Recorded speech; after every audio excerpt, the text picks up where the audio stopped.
হয়ে আসবেন আগামী সপ্তাহের গেস্ট। সুতরাং আগামী সপ্তাহতে জমজমাট একটা এপিসোড করতে চাই আপনাদের উপস্থিতিতে, সেটাও মাথায় রাখতে হবে। তো কথা না বাড়িয়ে এখন সরাসরি চলে যাব ঘটনায়। প্রথম ঘটনায় একটা ইমেল পড়ছি, যেভাবে ঠিক আপনি পাঠিয়েছেন। আমার সমস্যার কারণে আমি যেতে পারবো না রাসেল ভাই। আমার মনে হয় আপনি পড়েন ঘটনাটি। এরপরে তিনি তার মোবাইল নাম্বার শেয়ার করতেন। তারপরে লিখছেন, আসসালামু আলাইকুম রাসেল ভাই, আমি জানি আপনি ভালো আছেন এবং সবসময় ভালো থাকেন।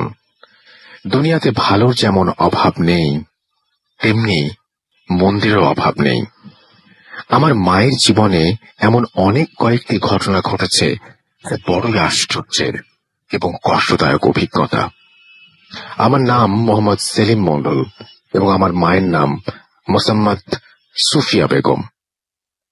আমার বাড়ি গাইবান্ধা জেলার পলাশবাড়ি থানার একটি গ্রামে। গ্রামের নামটি বলছি না সুরক্ষার ক্ষেত্রে। আমি বর্তমানে বেগম রোকেয়া ইউনিভার্সিটিতে অধ্যয়নরত। আমার মায়ের জীবনে অনেক ঘটনা আছে যা ভৌতিক এবং বংশগত শত্রুতার ফলে ঘটেছে। মূল ঘটনায় আসি। আমি তখন ক্লাস 3-তে পড়ি। গ্রামে থাকতাম আমরা। আমার মায়ের সাথে ঘটে যাওয়া অনেক ঘটনার সাক্ষী আমি নিজে। বাবা তখন সৌদি আরবে চাকরি করতেন। সচ্ছল পরিবার হওয়ার কারণে আমার বড় আব্বু তার জমি বিক্রয় করায় আমরা তা ক্রয় করি। জমিটা আমাদের পুকুরের সাথেই ছিল। জমিটা ক্রয় করে একত্রে পুকুর বানানোর সিদ্ধান্ত নেই। রহস্যময়ী এক পুকুর। পুকুরটার একটু বর্ণনা দেই। বিলের মাঝে ছিল পুকুরটা। 4 বিঘার একটু কম, কিন্তু বর্গাকার দেখতে পুকুরটা। গ্রামের প্রচলিত কয়েকটি কবরকে ডাকা হতো বড় বুড়ির কবর, যা আমাদের পুকুরের পাশে আছে এবং চারপাশে ছোট গাছ। তবে একটি হেলানো বড়ই গাছ আছে। গাছটির বয়স আমি ঠিক জানি না। কবরটি মানুষ এখন ভয় পায়। এখনো এখানে মানত করে অনেকেই। প্রচলিত আছে যে এখানেই অনেকেই মানত করে তাদের হারিয়ে যাওয়া সন্তানকে ফেরত পেয়েছেন। অনেক অনেক ঘটনাও আছে এই কবরকে নিয়ে। প্রচলিত আছে গ্রামের কোনো গাভীর বাচ্চা হলে কবরের পাশে সদ্য গাভীর দুধ দিতে হতো কলা পাতায় কিংবা মাটির পাত্রে। যদি কেউ না দিত তবে তার গাভীর দুধ হতো না। এছাড়া বিলের মাঝে পুকুরের মতো গর্ত, সেগুলো ছেঁচে মাছ ধরতে গেলে সেখানে মানত না করলে মাছ পাওয়া যেত না। তারা এখনো সেই পুরাতন ভয়কে এবং বিশ্বাসকে মেনে চলে। এমনি একটি উদাহরণ আমার বড় আব্বুরা। তারা তাদের জমিতে চাষ করতে মাটি চাষ করার পাওয়ার টিলার আনেন।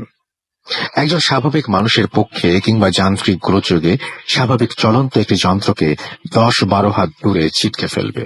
ঘটনাটি ঘটে পুকুরের পাশে অবস্থিত জমিতে। যাই হোক, মূল ঘটনায় আসি রাসেল ভাই। পুকুরটির সাথে ক্রয়কৃত জমির একত্রে করতে আমার বাবা এবং মাকে বলে। সমস্ত দায়িত্ব নেন কাজটি করার জন্য মা। নতুনভাবে তৈরি করতে হয় পুকুরটিকে। প্রায়ই মাকে দিনের মধ্যে অনেকবার যেতে হতো পুকুর পাড়ে। তো সেদিনও মা স্বাভাবিকভাবে দিনের মতো পুকুরে গিয়েছিলেন। দুর্ভাগ্যবশত মা পিছলে পানিতে পড়ে যান। মা স্বাভাবিক মতো উঠে বাড়িতে চলে আসেন। ঘটনা শুরু হয় তার কিছুদিন পর। সকালবেলা ঘুম থেকে উঠে মায়ের শরীরে আচমকা আঁচড়ের দাগ লক্ষ্য করেন এবং সেই সাথে তীব্র চরুনি। প্রথমত জিনিসটা স্বাভাবিকভাবেই নেন। ভাবেন আমার ছোট বোনের নখ দিয়ে এমনটা হয়েছে। যদিও তার এই ভাবাটা ভুল হয়, যখন শরীরের অন্য জায়গায় তিনি একই ধরনের অনেক বড় বড় দাগ লক্ষ্য করেন। কিন্তু দিনে দিনে ঘটনা আরো বেড়েই চলে। কোনো কিছুতেই কোনো সুরাহা করতে পারছিলেন না। অনেক ডাক্তার দেখানো হলো, কবিরাজ আলেম দেখানো হলো, তবু কাজের কোনো কাজ হলো না। প্রতিদিন সকালে মা নতুন আঁচলের দাগ দেখতে পেতেন। রাতের বেলা তিনি বুঝতে পারতেন না, কিন্তু ফজরের আজানের পর তিনি বুঝতে পারতেন যে তার শরীরে আজও আঁচলের দাগ পড়েছে। আমার আত্মীয় স্বজন অনেকেই অনেক মানুষের সন্ধান দিতেন। শেষমেশ একজনকে খুঁজে পেলাম। তার বাড়ি চত্রা নামক স্থানে এবং আরো ভেতরের দিকের একটি গ্রামে। তো যাই হোক, তিনি একজন মহিলা কবিরাজ। তিনি স্বপ্নের মাধ্যমে অনেক কিছু শিখেছিলেন, কোনো জিন কিংবা অন্য কোনো মাধ্যমে। তার কাছে মাকে নিয়ে যাওয়া হলো। অনেক মানুষ আসতেন দূর দূরান্ত থেকে। আমার ছোট বোন তখন মায়ের কোলে, 2 বছর কিংবা তার একটু কম হবে তার বয়স। তার শরণাপন্ন হওয়ার পর তিনি মায়ের হাত দেখে চোখ বন্ধ করলেন কিছুক্ষণ, তারপর বললেন, তোকে অর্থাৎ আমার মাকে জল সন্ন্যাসী ধরেছে। রোজ রাতে তিনি আসতেন আমার মায়ের শরীরে রক্ত পান করতে, আর অমন জখম করে তারপরে তিনি বিদায় নিতেন। তিনি আমার মাকে নিয়মিত ডাকলেন।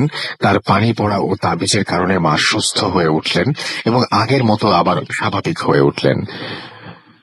আমি জন্মগ্রহণ করার পর আমার মায়ের গর্ভে আরেকটি সন্তান আসে। আমি তখন 5-6 মাসের শিশু, তাই সেই সন্তান পৃথিবীতে আর আসেনি। সেই কথা কেবল আমার মা আর বাবা জানত। তবে তিনি কেমন করে জানলেন ঘটনাটি, আজও আমি আশ্চর্য হই ঘটনাটি স্মরণ করলে। তিনি মায়ের চিকিৎসা করা শেষে একটি পাঠা বল দিতে বলেন এবং পাঠার রক্ত সেই স্থানে ফেলতে বলেন যে স্থানে তিনি আছড়ে পড়ে গিয়েছিলেন। তিনি আরো বলেছিলেন আমার মা যেন কখনো নদী বা পুকুরে ডুব না দেয়। যদি কখনো তিনি এই কাজটি করেন তবে তাকে আর ফেরত পাওয়া যাবে না, চিরদিনের মতো তিনি চলে যাবেন। অর্থাৎ আমার মাকে সেই জল সন্ন্যাসী চিরদিনের মতো নিয়ে যাবেন। কথাটি হয়তো আপনাদের বিশ্বাস হবে না, তবে কথাটি আমার মায়ের ক্ষেত্রে একদম সত্য। কাহিনীটা অন্য কেউ বললে হয়তো বিশ্বাস করতাম না, কিন্তু নিজের চোখ কানকে কিভাবে অবিশ্বাস করব। আর একটা কথা, আমি আমার মায়ের কাছে ঘুমাতাম, তাই পুরো ঘটনা আমার নিজের চোখে দেখা। আমার মায়ের জীবনে এবং ওই পুকুরের অনেক কাহিনী আছে। আমি সময় পেলে আবার ইমেইল করে পাঠাবো। ধন্যবাদ রাসেল ভাই। ও আমার মা বর্তমানে অসুস্থ। আপনারা আমার মায়ের জন্য দোয়া করবেন এবং পরিবারের সকলের জন্য দোয়া করবেন। ভালো থাকবেন। আল্লাহ হাফেজ। এই ছিল ঘটনা। ঘটনাটি কেমন তা আমি বলবো না। ঘটনাটি হয়তো খুব সাধারণ একটি ঘটনা এবং হয়তো অনেকেই শুনে ভয়ও পাবেন না, বা অনেকের শুনে হয়তো কতটা ভালো লাগবে তাও আমি জানি না। কিন্তু ঘটনাটির মধ্যে একটা আশ্চর্যজনক ব্যাপারটি হচ্ছে যে জল সন্ন্যাসী নামে একটি আশ্চর্য রকমের ক্রিয়েচারের সাথে আমরা পরিচিত হলাম। জল সন্ন্যাসী শুনেছেন কখনো? জল সন্ন্যাসী নিয়ে আপনাদের জানা কোনো ঘটনা কি আছে? পাঠিয়ে দিন আমাদের কাছে। এবং পাঠাতে হলে যেটা করতে হবে সেটা হচ্ছে, আমাদের অ্যাড্রেস তো আপনাদের জানাই আছে, তারপরে একবার স্মরণ করিয়ে দেই। আমাদের অ্যাড্রেস হচ্ছে bhuthfm@radiofukti.fm। চলে যাব আরো একটি ঘটনায়। এবারে যাবো একটি অডিও ক্লিপে। সাথেই থাকুন। Stay tuned to Radio Fukti 88 FM and do Fukti.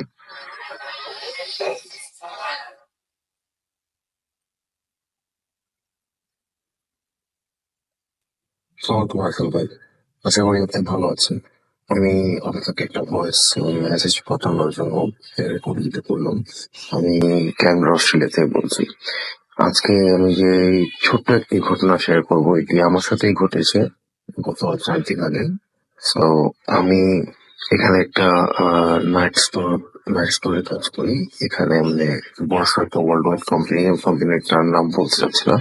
So ঘটনাটি ঘটেছে আজকে হচ্ছে আপনার মঙ্গলবার। ঘটনাটি ঘটেছে গত শুক্রবার রাতে। আমি তখন নাইট শিফটে ছিলাম। তখন ধরেন রাত 2:20 এরকম বাজে। আমি নাইট ফিল আপ করছিলাম, তো তখন দেখলাম যে আমার ডোরের সেন্সর অ্যালার্মটা বেজে উঠলো। কেউ যদি কোনো অবজেক্ট ডোরটাকে অবস্ট্রাক্ট করে তখন সেন্সরটি বেজে ওঠে। তো আমি দেখলাম যে একজন বৃদ্ধ একজন পুরুষ একজন ভদ্রলোক দাঁড়িয়েছেন ডোরে। তো আমি যথারীতি কাউন্টারের ভিতরে গিয়ে অটো লকটা খুললাম। খোলার পরে উনি কিছু শপিং করলেন, করার পরে উনি একটু দেখলাম যে স্টোরে ঘোরাঘুরি করছেন, তো আমাদের নিয়ম হচ্ছে যে আমরা রাতে কেউ যদি স্টোরের প্রতি ঢোকে তখন আমরা আমাদের ওই যে কাস্টমার সার্ভিস কাউন্টারের ভিতরে থাকি। তো আমি যথারীতি দেখছিলাম যে উনি ঘোরাঘুরি করছেন, ভালো কথা। উনি কিছু শপিং যাবতীয় জিনিসপত্র, কিছু কার পার্টস, কার ইঞ্জিন অয়েল, মানে হাবিজাবি কিছু জিনিস নিলেন। এরপরে মানে ভদ্রলোককে দেখতে অনেক মানে কি বলবো, পুরনো পুরনো একটা ভাব ছিল ওনার মধ্যে, যে মানে খুবই লাইক ভেরি ওল্ড লুকস, অনেক মানে খুবই মানে উনি দেখতে আর কি খুবই মানে পুরোনো দিনের একজন মানুষের মতো। যাই হোক, উনি শপিং টপিং করলেন, উনি পরে আমার দিকে আসলেন সবকিছু নিয়ে এসে আমার সাথে কথা বলছিলেন, এবং উনি লাইক র্যান্ডমলি হয় না যে কাস্টমার কাস্টমার প্লাস সার্ভিস অ্যাটেন্ডেন্টের মধ্যে একটা মানে কনভারসেশন হয় অনেক লম্বা। উনি আমার সাথে অনেকক্ষণ কথা বলছিলেন। কথা বলার পরে আমি ওনার দিকে খেয়াল করলাম যে উনি অনেক লম্বা, এবং মানে উনি যেহেতু হোয়াইট, এরপরে মানে একটু আনইউজুয়াল একটা ব্যাপার স্যাপার ছিল ওনার ব্যাপারে। মানে আমি খেয়াল করলাম যে ওনার পুরোটা শরীর এরকম ফ্যাকে সাদার মতো। যাই হোক, উনি আমার সাথে কথা বলতে বলতে পর্যায়ে আমি সব শপিং ওনার চার্জ করলাম, ওনাকে রিসিপ্টটা দিলাম। দেওয়ার পরে উনি যাওয়ার আগে আবার টার্ন ব্যাক করে আমার দিকে আসলেন, এসে আমাকে একটা নতুন একদম মানে চকচকে একটা $100 একটি নোট আমার হাতে দিয়ে বললেন যে you are a very good man. And then বলে উনি মানে বের হয়ে গেলেন আর কি। তো বের হওয়ার সময় আমি যেটা খেয়াল করলাম, আমি আশ্চর্য হয়ে গেছি যে উনি ঠিকই বের হলেন, বাট আমার যে ডোরের ক্যামেরা বা ওই যে আপনার সামনের ফোরকোর্টে আপনার সামনে যে স্টেশনের সামনের যে এরিয়া, ওইখানে আরো প্রায় 8টা 9টার মতো ক্যামেরা আছে। কোনো ক্যামেরাতে একটি মাত্র ছায়ারও অস্তিত্ব নেই। মানে পুরো মানে খালি আর কি, মানে একটা মানুষ একটা মানে একটা অস্তিত্ব ওখান থেকে বেরিয়ে বেরিয়ে গেল, বাট কিছু একটা কোনো ধরনের একটি ওখানে আর কি আপনার ইয়েই মানে কোনো মানে কিছুই নেই। তো আমি ভয় পাইনি, আমি খুবই কনফিউজড ছিলাম। আমি যথারীতি কাউন্টারের মধ্যে ভিডিও লগ ইন করে আমি বারবার ওই জিনিসটা রিপিট করলাম যে কেউ নেই। তখন আমার মাথায় আসলো, আচ্ছা দেখি উনি তো এই টাইমে, কারণ আমাদের এখানে টাইম রেকর্ডের হয়, তো আমি দেখি যখন তিনি ডোরে এসে দাঁড়িয়েছিলেন, যখন ওই ডোর অ্যালার্মটা বেজেছিল, তখন ওখানে কি কেউ এসেছিল নাকি সত্যি। আমি যখন রাসেল ভাই ওই জিনিসটা রিপিট করে একদম মানে ফার্স্ট ইনস্ট্যান্স উনি যখন স্টোরে আসে তখনকার, যখন আমি ভিডিওটাতে ওই ওই টাইমে যখন যাই, আমি দেখলাম ডোর অ্যালার্ম ঠিকই জ্বলছিল এবং অ্যালার্ম ঠিকই বাজ হয়েছে, বাট ওখানে কোনো কারোর অস্তিত্ব নেই। ওটা দেখে আমি আশ্চর্য হয়ে যাই, স্তব্ধ হয়ে যাই। I just went speechless. Okay fine. সব থেকে আশ্চর্যের ব্যাপার এটা ছিল যে আমার হাতে যে 100 টাকার যে মানে $100 যে নোটটা, ওই নোটটা একদম ইনট্যাক্ট আমার হাতের মধ্যে রয়ে গিয়েছিল। So, ওইটার কোনো আনসার আমার কাছে নাই রাসেল ভাই। আমি পরবর্তীতে এই নোটটা নিয়ে ব্যাংকে ওদেরকে ওদের ডোনেশন ফান্ড বক্স আছে, আমি ওখানে জমা দিয়ে দিয়েছি। বিকজ ওইটা নোটটা আমি জানি না মানে আমার কাছে থাকা উচিত হবে কি না ওটা চিন্তা করে আমি, because it's a complete mystery. আমি আসলে খুবই মানে খুবই স্ট্রেঞ্জ হয়ে গিয়েছি, খুবই মানে আশ্চর্য লাগছে আমার কাছে জিনিসটা। সো যথারীতি আমি মনে করিনি যে এই টাকাটা আসলে আমার কাছে থাকা থাকা উচিত। এই জন্য আমি এটা ব্যাংকে রিটার্ন করে দিয়েছি ওদের ডোনেশন ফান্ড বক্সে। যাই হোক, এটাই ছিল আর কি আমার ঘটনা। এটার যদি কোনো আপনি যদি কোনো এটার কোনো সলিউশন বলবো না, মানে কোনো একটা হিন্ট বা কোনো কোনো ধরনের এক্সপ্লানেশন আমাকে দিতে পারেন রাসেল ভাই, নেক্সট এপিসোডে প্লিজ আপনি আমাকে এটার উপর একটা ফিডব্যাক দিবেন। আর ইনশাল্লাহ যদি আমি আর অন্য কিছু আর কারোর ঘটনা মানে কালেক্ট করতে পারি, আমি আপনার সাথে ডেফিনেটলি যোগাযোগ করব। ভালো থাকবেন রাসেল ভাই, আর দোয়া করবেন আমাদের জন্য। আপনিও আমাদের দোয়ায় থাকবেন সবসময় ভাই, স্পেশালি মানে আমার দোয়ায় থাকবেন ভাইয়া। ভালো থাকেন, দেখা হবে ইনশাল্লাহ, কথা হবে। আল্লাহ হাফিজ, আসসালামু আলাইকুম।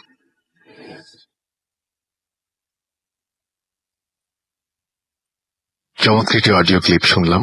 ফিরে এলাম আবারও ভূত এফএম এ। শুনছেন সবসময় রেডিও ফুর্তি 80 FM। আমি রাসেল আছি সাথে, সাথে মাসুম ভাই এই কাজগুলো যে যত্ন করে এই যে অডিও ক্লিপ গুলো আপনাদের সামনে উপস্থাপন করা, সেই কাজগুলো করেছেন এবং আশা করছি যে আপনাদের ভালো লাগছে। অ্যাটলিস্ট আপনাদের রেসপন্স তাই বলে। আপনারা সবসময় ইমেইল পছন্দ করেন এবং সেই ইমেল আমি যথাসাধ্য যত রকম ভাবে সম্ভব ভালোভাবে পড়ার চেষ্টা করছি। এবং এখন যে ইমেলটি পড়বো সেটি একটি আমাদের খুব সম্মানিত একজন ভদ্রলোক, তার ঘটনা, এবং তিনি সেই ঘটনাটি আপনাদের সাথে শেয়ার করার জন্য বলেছেন, তবে নিষেধ করেছেন তার নাম এবং পরিচয় শেয়ার না করতে, সেটা গোপন রাখতে। আমি সেটা করছি এবং আমি শুধু এইটুকু বললাম যে খুবই সম্মানিত একজন মানুষ যিনি ঘটনাটি পাঠিয়েছেন। হয়তো তার এলাকায় বা আরো অনেক জায়গায় অনেকেই তাকে চিনবেন। সুতরাং আর কোনো ক্লু না দিই আমি চলে যাই ঘটনায়। যেভাবে লিখেছেন সেভাবেই পড়ছি। উনি শুরুতেই যেটা লিখেছেন সেটা হচ্ছে পরিচয় প্রকাশ না করার অপরাধ রইল, তবে জেলার নাম বলতে পারেন। জেলাটি হচ্ছে রংপুর, সেটা বলে দিলাম যেহেতু তিনি বলতে বলেছেন। তো রংপুর থেকে পাওয়া একটি ঘটনা। চলে যাচ্ছি ঘটনায়। রাসেল ভাই, শুভেচ্ছা নেবেন। মাঝে মধ্যে ভূত এফএম শুনি, ভালোই লাগে। আমার নিজের সাথে ঘটে যাওয়া অনেক ঘটনা আছে যার কোনো ব্যাখ্যা আমি পাইনি। যে ঘটনাটি পাঠালাম সেটা প্রচন্ড ভয়ের নয়, ভালো লাগলে পড়ে শোনাবেন। যেদিন শোনাবেন আমাকে একটু জানাবেন। ঘটনা যে জায়গার সেটি হচ্ছে কুড়িগ্রামের ভুরুঙ্গামারি এলাকার, আমাদের বাংলাদেশের শেষ সীমানা এলাকার। এদিক একদিকে ইন্ডিয়ার কোচবিহার, অন্যদিকে আসাম বর্ডার। সময় হচ্ছে 1979 সালের ডিসেম্বর মাস। সেই সময়ে আমি সপ্তম শ্রেণীতে পড়ি।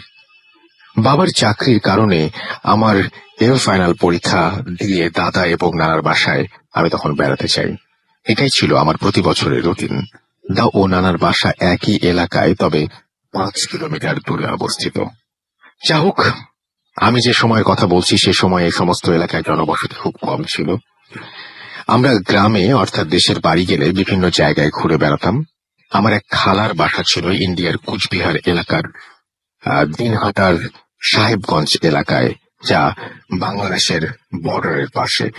আমার নানার বাসা থেকে খালার বাসার দূরত্ব 7-8 কিলোমিটার। সুযোগ পেলেই খালার বাসায় চলে যাই। আমি সুযোগ খুঁজছিলাম খালার বাসায় যাওয়ার সময়। বর্ডার খুব একটা কড়াকড়ি ছিল না সেই সময়ে। সেই সীমান্ত এলাকার গরুর গাড়ি ছিল প্রধান বাহন, কিন্তু আমাদের জন্য হাঁটা ছাড়া কোনো বিকল্প ছিল না। যে দিনটির কথা বলছি সেদিন ভুরুঙ্গামারির হাটের দিন।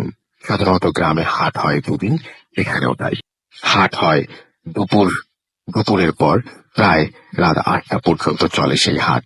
ইন্ডিয়ায় খালাতো ভাই, উনি তখন ক্লাস 9-এ পড়তেন, সে আসাতে আমরা একটা সুযোগ পেলাম যাওয়ার।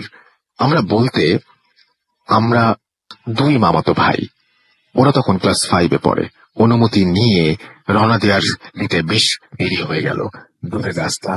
বিকাল 4:30টার পর একটু অপেক্ষা করে হাট থেকে সিটটি লোকজনদের সাথে রওনা হলাম। আসলে অনেক দেরি হলো, কারণ এই অঞ্চলগুলোতে পানের বরজ ছিল।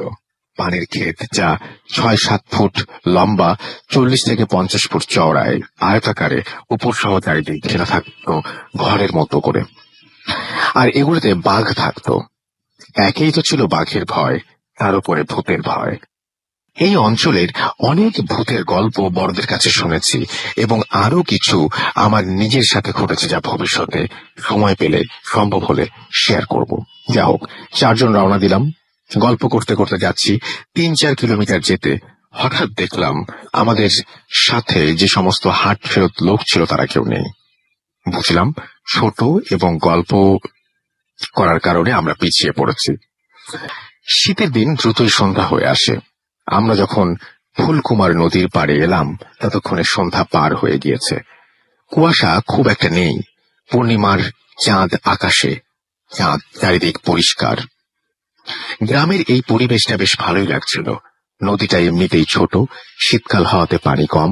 15-20টি বাঁশ একসাথে জোড়া লাগিয়ে সেতু তৈরি করেছে স্থানীয় লোকেরা। এই বাঁশ ধরে আমরা একটির থেকে আরেকটির উপরে হাঁটতে হয়। আমরা যখন সাঁকো পার হব এবং পার হয়ে উপরে রাস্তায় উঠলাম, দেখলাম ছোট একটি কুড়ে ঘরের সামনে মাথায় ঘোমটা দেওয়া একজন মহিলা দাঁড়িয়ে আছে।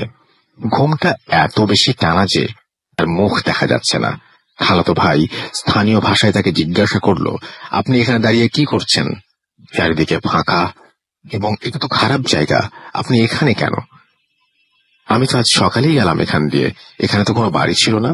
মহিলা উত্তর দিল, তা জানি না, আমি এখানে এসেছি আমার আত্মীয়র বাসায়, এখন চলে যাব, কিন্তু কিভাবে যাব বুঝতে পারছি না। যাবেন কোথায়?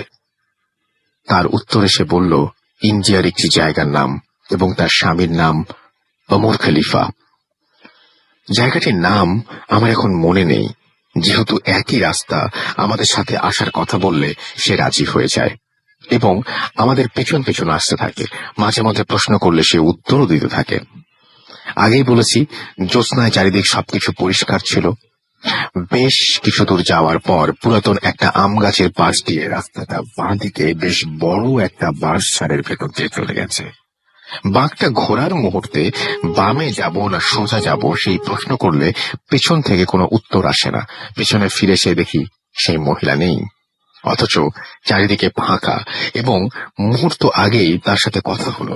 ঘটনা বুঝতে আর সময় লাগলো না, মরি করে দৌড় দিতে শুরু করলাম।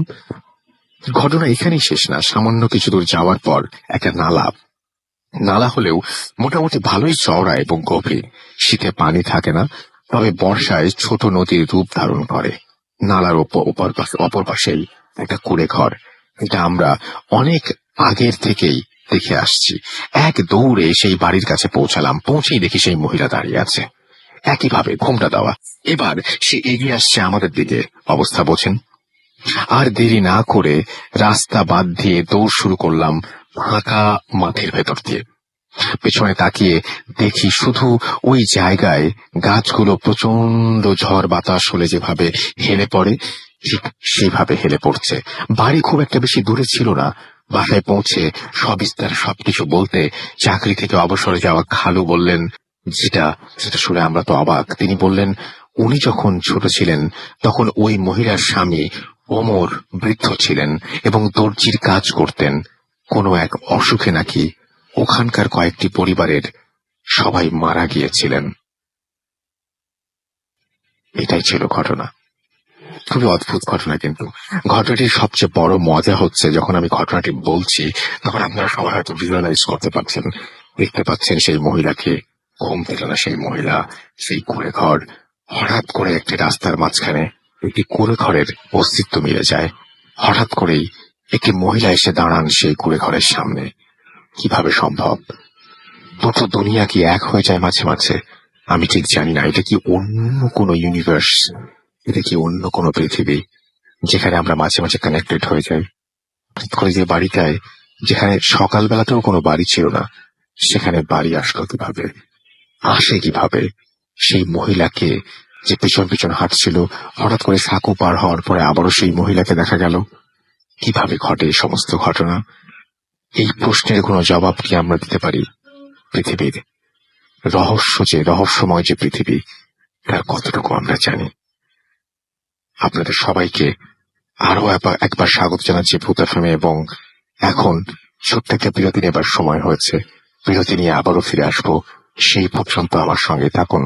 Stay tuned to Radio 40, 88 FM and 240. Booth FM, the night comes alive with running force.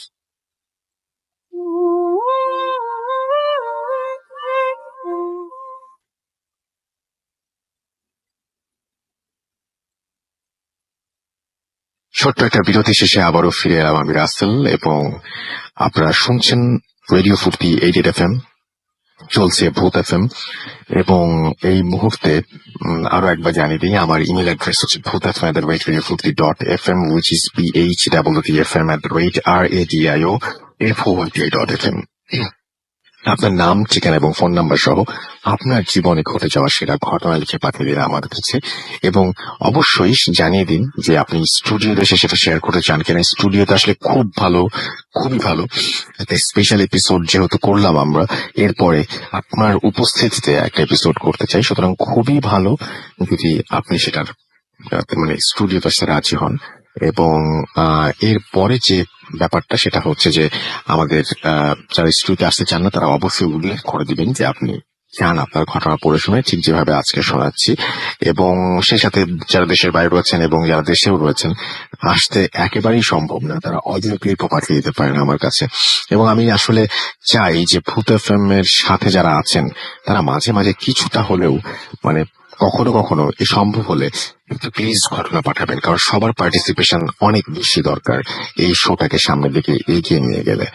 তো যাই হোক, the night comes live with Grameenphone, you are listening to radio Foorti 88 FM। এখন চলে যাবো যে আরেকটা ঘটনায়, এবং এই ঘটনাটি এখন আমি যে ঘটনাটি পড়বো, এই ঘটনাটি আচ্ছা না, তার আগে একটা অডিও ক্লিপ শুনবো আমরা, রাইট?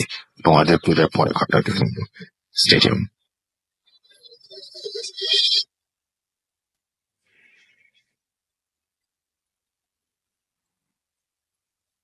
হ্যালো রাসেল ভাই, আশা করি অবশ্যই ভালো আছেন। আমি জানি আপনি সবসময় ভালো দলেই থাকেন। আমি মাসুদ বলছি সাউথ কোরিয়া থেকে। বর্তমানে এখানে একটি কোম্পানিতে কর্মরত আছি। আপনাদের প্রোগ্রামটা আমার কাছে খুব ভালো লাগে। কাজের ব্যস্ততার কারণে লাইভ আপনাদের প্রোগ্রাম শুনতে পারি না, তো তাই ডাউনলোড করে আপনাদের প্রোগ্রামগুলো সবগুলো প্রোগ্রামে আমি প্রায় শুনি। তাই আমার সাথে কিছু ঘটে যাওয়া ঘটনার মাঝখান থেকে একটি ঘটনা আপনাদের সাথে আমি শেয়ার করতে চাই। আমি যখন দেশে ছিলাম প্রতি রাতে অনেক দেরি করে ফ্রেন্ডের সাথে আড্ডা মেরে রাতে বাসায় ফিরতাম। তো রাতে যখন ঘুমাতে ঘুমাতে দেখা যায় আমার প্রতি রাতে প্রায় 1টা 2টা বেজে যেত।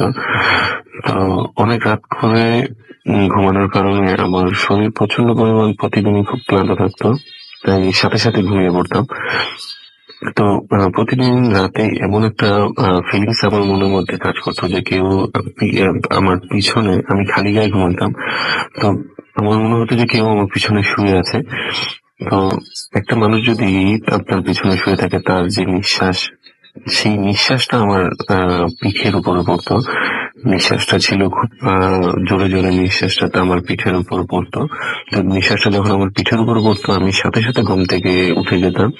এমন মনে হতো যে আমার বিছানার নিচে কেউ হাত দিয়ে এপাশ থেকে ওপাশ তার হাত, হয়তোবা হাতটা অনেক বড়, আমি ঠিক বুঝে উঠতে পারতেছিলাম না তখন যখন কিনা এই ঘটনাটা ঘটতো। শুধু এতটুকু বুঝলাম যে বিছানার নিচ দিয়ে একটা হাত এপাশ থেকে ওপাশ যাচ্ছে, আর নিঃশ্বাস আমার পিঠের উপর পড়তো। তো সাথে সাথে আমি ঘুম থেকে তো অবশ্যই উঠতাম এবং আমি আর ঘুমাতে পারতাম না, রাতে প্রচন্ড ভয় লাগতো। তো ঠিক এরকমই আরেকটা রাতে আমি শুয়ে আছি, হঠাৎ ঠিক সেম ঘটনা, কেউ আমার পাশে শুয়ে আছে এরকম মনে হলো। তো ওদিন আরো ভয়ঙ্কর ঘটনা ঘটে, যে হাতটা আমার বিছানার নিচে আসা যাওয়া করতো, সেই হাতটা আমার শরীরটাকে আটকে ধরবে এরকম একটা অবস্থা। তো যখন কিনা দেখি যে আমি আর কুলে উঠতে পারতেছি না, তখন সাথে সাথে আমি ঘুম থেকে উঠে আমার বিছানার উপরে একটু জোরে হাত দিয়ে আঘাত করি। আঘাত করার সাথে সাথে এমন মনে হলো যে হাতটা সরে গেছে, আমার পিঠের নিচ থেকে হাতটা সরে গেছে। তো বুঝলাম যে হয়তো বা চলে গেছে, আমি আবার ঘুমাতে চেষ্টা করি। তো যখন আবার শুই, তো যখন ঘুম চলে আসে তখন দেখি যে আমি সবসময় কোলবালিশ পাশে না রেখে আমি ঘুমাতে পারতাম না। তো যে কোলবালিশটা আমার পায়ের সাথে ছিল, কোলবালিশটা হঠাৎ করে আমার নাকের উপরে জোরে কেউ কেউ একজন আমার নাকের উপরে চাপ দিয়ে ধরে। তো আমার ঘরে কেউ ঢোকার প্রশ্ন আসে না, কারণ ভিতর থেকে লক করে আমি তারপরে ঘুমাই। তো কিভাবে সম্ভব কোলবালিশ উড়ন্ত অবস্থায় আমার নাকের উপরে আমাকে মারার চেষ্টা, এরকম একটা অবস্থা। তো সাথে সাথে আমি কোলবালিশটা ছুঁড়ে ফেলে দিয়ে আমি যখন কিনা শোয়া অবস্থা থেকে লাফ দিয়ে উপরে উঠি, তখন কোনো একটা কিছু আমার বিছানা থেকে হুড়মুড় করে বিছানা থেকে লাফ দিয়ে পড়ে যায়। আমার মশারি টাঙানো ছিল, মশারি ভেদ করে তারপরে সে নিচে পড়ে। একটা হুলস্থুল একটা আওয়াজ, আমার বিছানা থেকে কিছু একটা পড়ছে। তো আমি তখন শরীরের প্রচন্ড শক্তি দিয়ে তখন আমি তখন বলি যে যা নিচে পড়ছোই, উপরে আর ওঠার চেষ্টা করো না, উপরে উঠলে আমি তোমাকে মেরে ফেলবো। তো যখন এই কথাটা বলি তখন আমার প্রচন্ড ভয় লাগে, আমি প্রচন্ড ভয়ে ভয়ে এই কথাগুলো বলতেছিলাম। তো সাথে সাথে আমি আবার শোয়ার চেষ্টা করি। ওটার সাথে যে যাই ছিল না কেন, ওটার সাথে আমি প্রচন্ড ধস্তাধস্তির কারণে আমি প্রচন্ড পরিমাণ ক্লান্ত হয়ে যাই, সাথে সাথে আমি আবার ঘুমিয়ে পড়ি। তো এইসব কথাগুলো আমি কারোর সাথে শেয়ার করতে পারতাম না, আমি আমার আব্বু আম্মুর সাথে শেয়ার করতে পারতাম না, ফ্রেন্ডের সাথেও করতে পারতাম না।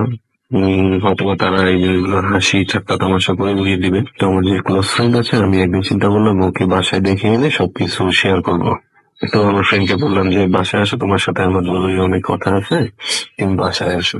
তো তুমি বাসায় আসে, বাসায় আসার পর তো আমি ওকে বলি যে আমার সাথে এই ঘটনাগুলো ঘটে। তো আমার ফ্রেন্ড বলে, দেখো আমি তোমার সাথে আগে রেগুলারই ঘুমাতাম, তোমাদের বাসায় আসতাম, তোমাদের ঘরে আমি ঘুমাতাম, কিন্তু রিসেন্টলি আমি তোমার বাসায় আসিনি। যখন আমি তোমার সাথে রাতে ঘুমাই আমার ঘুমে অনেক সমস্যা হয়, অনেক ডিস্টার্ব হয়, কেউ আমাকে অনেক ডিস্টার্ব করে। তো আমি বললাম কিরকম ডিস্টার্ব? তো আমার ফ্রেন্ড বললো যে রাতে যখন আমার ডিস্টার্ব ফিল করি, তখন আমার যখন ঘুম ভাঙে তখন দেখি আমার পায়ের সামনে একটা মেয়ে খোলাচুলা অবস্থায় বসে আছে, যে কিনা তোমার দিকে তীক্ষ্ণ দৃষ্টিতে তাকিয়ে থাকে সব সময়। যখন কিনা এটা দেখি আমার দিকেও আমার ফ্রেন্ডের দিকেও নাকি তীক্ষ্ণ দৃষ্টিতে তাকিয়ে থাকে। তো আমি আমার ফ্রেন্ডের এই কথাটা তখন আমি বিলিভ করতে চাই নাই, কিন্তু যখন আমার সাথে এই ঘটনাগুলো ঘটে তখন আমি ওর কথাটা আমি সম্মতি দিতে বাধ্য থাকি যে হয়তো বা কিছু একটা আছে। তো আমি আমার আম্মুকে বলি যে আম্মু, যে আমার সাথে এই ঘটনাগুলো ঘটতেছে, আমি এখন কি করব? তো আমার আম্মুর সাথে সাথে একটি হুজুরের কাছ থেকে তাবিজ পড়া নিয়ে এসে তারপর আমার জানালার সাথে গ্রিলের সাথে বেঁধে দেয়। বেঁধে দেওয়ার পর তখন আর কোনো ঘটনা ঘটে না। তো রাসেল ভাই, এই ছিল আমার ঘটনা। তো সবাই ভালো থাকবেন।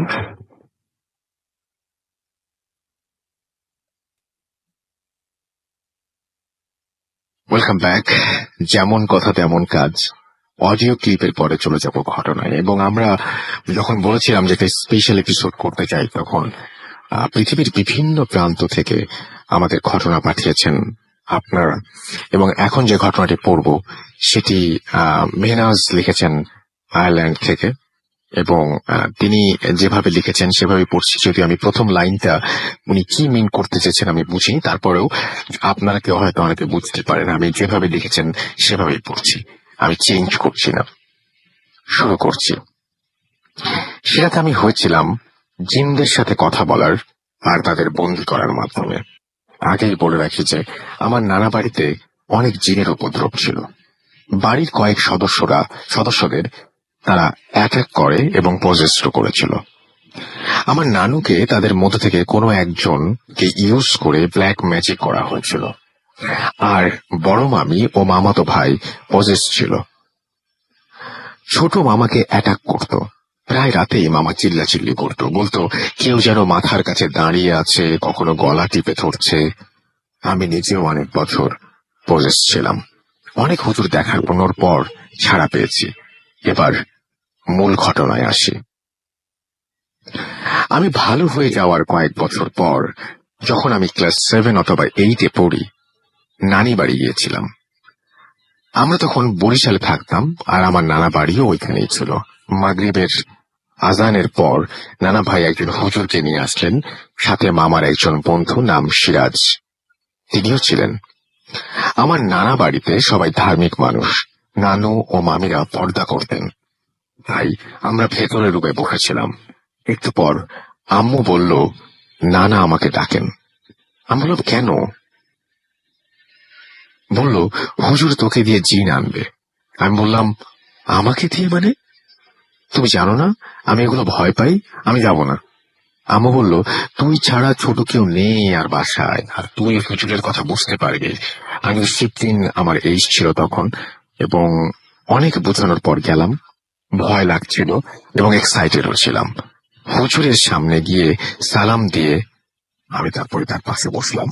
নানা আর সিরাজ মামা বললেন, ভয় পেও না, আমরা আছি এখানে। দেন হুজুর কি যেন সব বলে পড়তে শুরু করলেন। তারপর আমার ডান হাতে একটা তাবিজ দিয়ে বললেন মুঠো করে রাখতে। আমি তাই করলাম। তারপর সে বলল এক দৃষ্টিতে ডান হাতের বুড়ো আঙুলের নখের দিকে তাকিয়ে থাকতে, আর যখনই কিছু দেখব তখনই জানাতে। আমি কিছু বললাম না, শুধু মাথা নাড়লাম।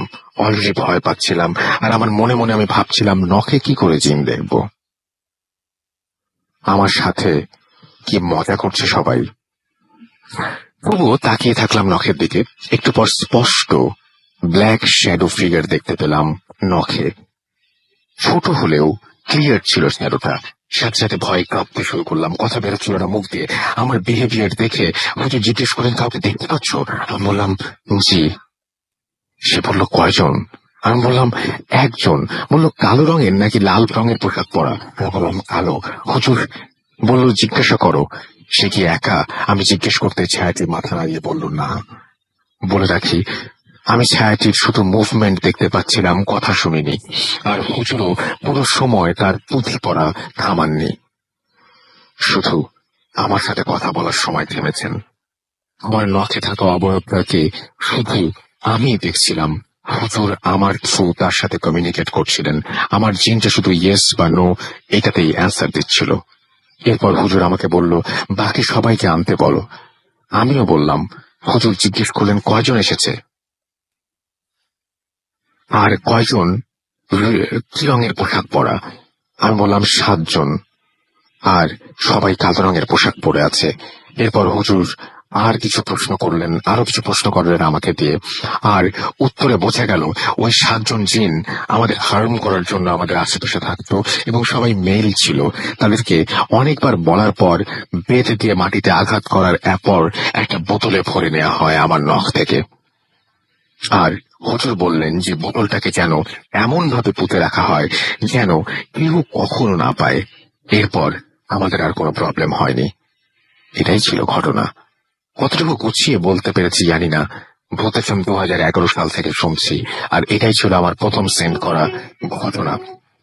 আমার যদি ভালো লাগে প্লিজ পড়ে শোনাবেন। And thank you all the crew members. And তারপর তিনি আমাদের সবাইকে থ্যাংকস জানিয়েছেন ভূত FM রেগুলার করার জন্য, এবং সবাই ভালো থাকবেন। এবং তিনি বলছেন যে ভূত FM করার সময় যেন বন্ধ না হয়। আল্লাহ হাফিজ। এবং তিনি তারপরে তার ফেসবুকের স্ক্রিনশট সহ আরো অনেক কিছু শেয়ার করেছেন। থ্যাংক ইউ সো মাচ আমাদের সাথে এগুলো শেয়ার করার জন্য। এবং তারপরে তিনি তার ঠিকানা জানিয়েছেন, আয়ারল্যান্ডে থাকেন তিনি। মেহরসামান, থ্যাংক ইউ সো মাচ ঘটনার জন্য। আমাদের কাছে আমি একটা জিনিস খালি একটু বলে রাখি, রাত যত পারবো ঘটনা তত ভালো হবে, ঘটনা তত বেশি বাড়াবো, মানে চমৎকার চমৎকার ঘটনা আপনারা শুনতে পাবেন। এই ঘটনাটি যেমন, আমি জানি না কতটুকু ভয় পেয়েছেন, কিন্তু জিনিসটা চিন্তা করে দেখুন, ঘটনাটি কিন্তু খুবই অদ্ভুত, তাই না? খুবই অদ্ভুত। তো সেটাই, যাই হোক, এখন আরো একটা অডিও ক্লিপে যাব এবং আশা করছি যে এই অডিও ক্লিপটাও আপনাদের অনেক ভালো লাগবে। চলুন শুনে আসি আরো একটি ঘটনা।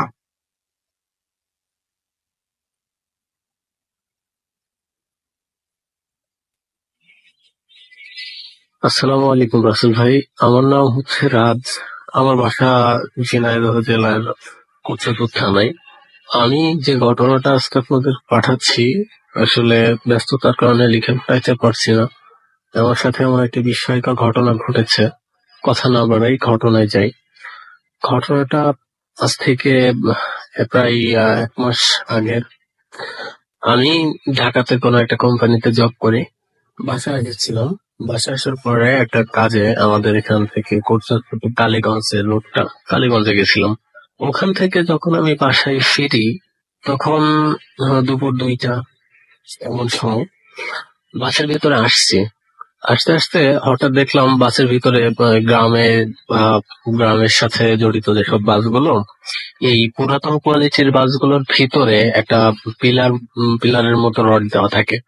রডটা ধরে অনেকগুলো সিট থাকা সত্ত্বেও একটা লোক দাঁড়িয়ে আছে। তো আমি ভাবছি যে কি ব্যাপার, সিট রয়েছে অথচ সে দাঁড়িয়ে রয়েছে। তো কিছুক্ষণ পরে আমি হচ্ছে যে সামনে আর একটু কাজের কথা মনে পড়ে গেল, সেখানে গেলাম। আসার পরে দেখি সিট গুলো সব ব্লক। ওই লোকটা ওই অবস্থাতে ওখানেই দাঁড়িয়ে আছে। তাছাড়া এসব নর্মাল টাইম কারণে বাচ্চা তখন সম্পূর্ণ পূরণ না হয়ে যায় ততক্ষণ ছাড়ে না, অনেক দেরি করে। আমি আপনার পেছনে গিয়ে দাঁড়ালাম। তারপরে দাঁড়িয়ে আছি।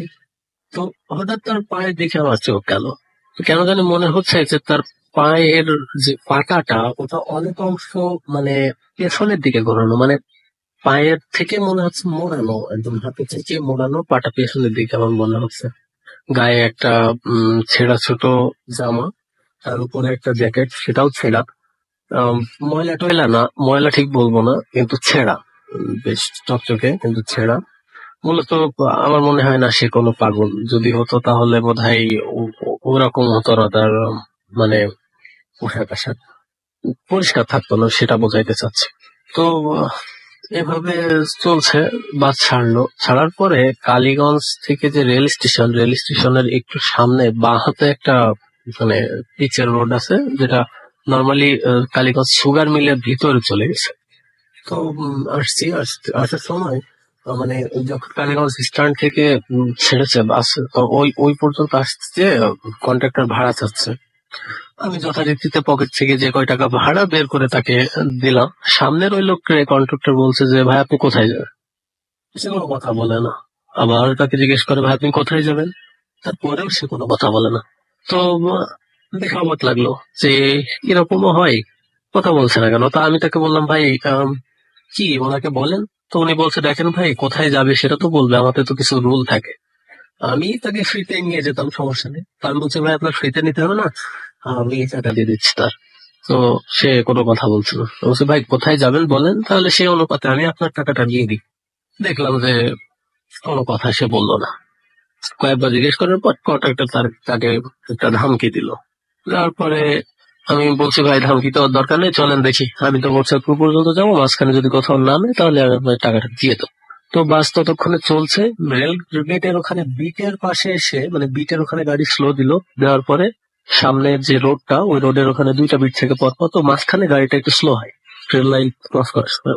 ওই লোকটা ওখান থেকে নেমে গেল রাগে, মনে হচ্ছে এতটা রাগ তার, মানে কি বলবো, অনেক বিস্ময়কর রাগ নিয়ে সে ওখান থেকে নেমে গেল। যাওয়ার পরে সে কন্ট্রাক্টরের দিকে তাকিয়ে বলছে যে আহ, কি জানি একটা ভাষা প্রথমে বললো, মানে সে ভাষাটা হচ্ছে আপনার বাংলাও না, হিন্দিও না, উর্দুও না, মানে আমি যে কয়টা ভাষা বলছি তার ভিতর কিছুই না। পরে তাকে বললো যে তুই মরবি, তুই মরবি, তুই মরবি, তুই মরবি, এভাবে যখন বললো, উনি আবার বলছে পাগল ছাগল কি বলে। আমি তাকে বললাম যে ভাই থাক, এভাবে বলার দরকার নেই। তো গাড়ি যথারীতিতে ছেড়ে দেবে, সেই সময় সামনে থেকে একটা আখ বোঝাই করা ট্রলি, আর আমাদের ওই সামনে যেখান থেকে বাসটা একটু স্পিড দিয়েছে বা হাতে একটা গাছ। আর আমি যথারীতিতে দাঁড়িয়ে আছি, ওই পাগলটা যে পিলারটা ধরে দাঁড়াইছিল, মানে ভিতরে যে ইয়েটা থাকে ওইটা ধরে আমি দাঁড়িয়ে আছি। কন্ট্রাক্টর আমার সামনে দাঁড়িয়ে টাকা ভাঁজ করছে আর আমার সাথে কথা বলছে। গাড়ি গিয়ে সোজা গাছে বাড়ি লাগলো। আসলে ভাই বিশ্বাস করবেন না, ওই কন্ট্রাক্টরের মাথাটা ডাইরেক্ট এসে লাগলো একেবারে আমি যেটা ধরে দাঁড়িয়ে আছি সেটার উপরে। আমি ঝুলে পিছন দিকে পড়ে গেলাম। বাকি যে প্যাসেঞ্জার গুলো ছিল তারা সব একে অন্যের গার উপরে পড়লো। সিটে যারা ছিল তাদের কোনো সমস্যা হয়নি, সামনের কাঁচটা ভেঙে গেল, কন্ট্রাক্টরের মাথা মাঝখান থেকে প্রায় ফাটার মতো অবস্থা, অনেক জোরে রক্ত বের হচ্ছে। তাছাড়া আসলে আমি জানি না সেটা কি ছিল, আর বাসে অন্য কারো কোনো ক্ষয়ক্ষতি হয়নি, তারই কেন হলো, তার কথাতেই কেন এমন কিছু হল।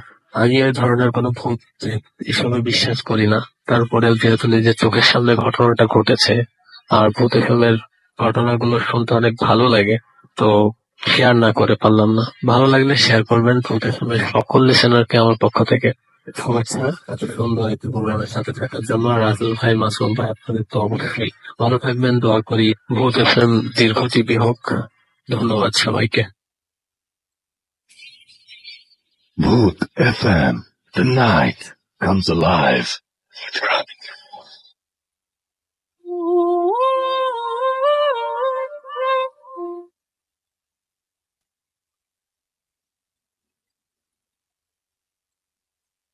অডিও ক্লিপের পর আবারও ফিরে এলাম আমি রাসেল।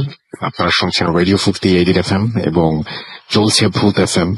আর সেই সাথে আরো একবার আপনাকে জানিয়ে দিই সেটা হচ্ছে যে আমাদের ফেসবুকের লিঙ্ক www.facebook.com/bhutfm.russell RUSSELL এবং www.facebook.com/radio.furti এই দুটো জায়গায় এসে যদিও মেসেজ পড়া হচ্ছে না, কিন্তু আপনি অবশ্যই আপনার যে সমস্ত কথা সেগুলো জানাবেন।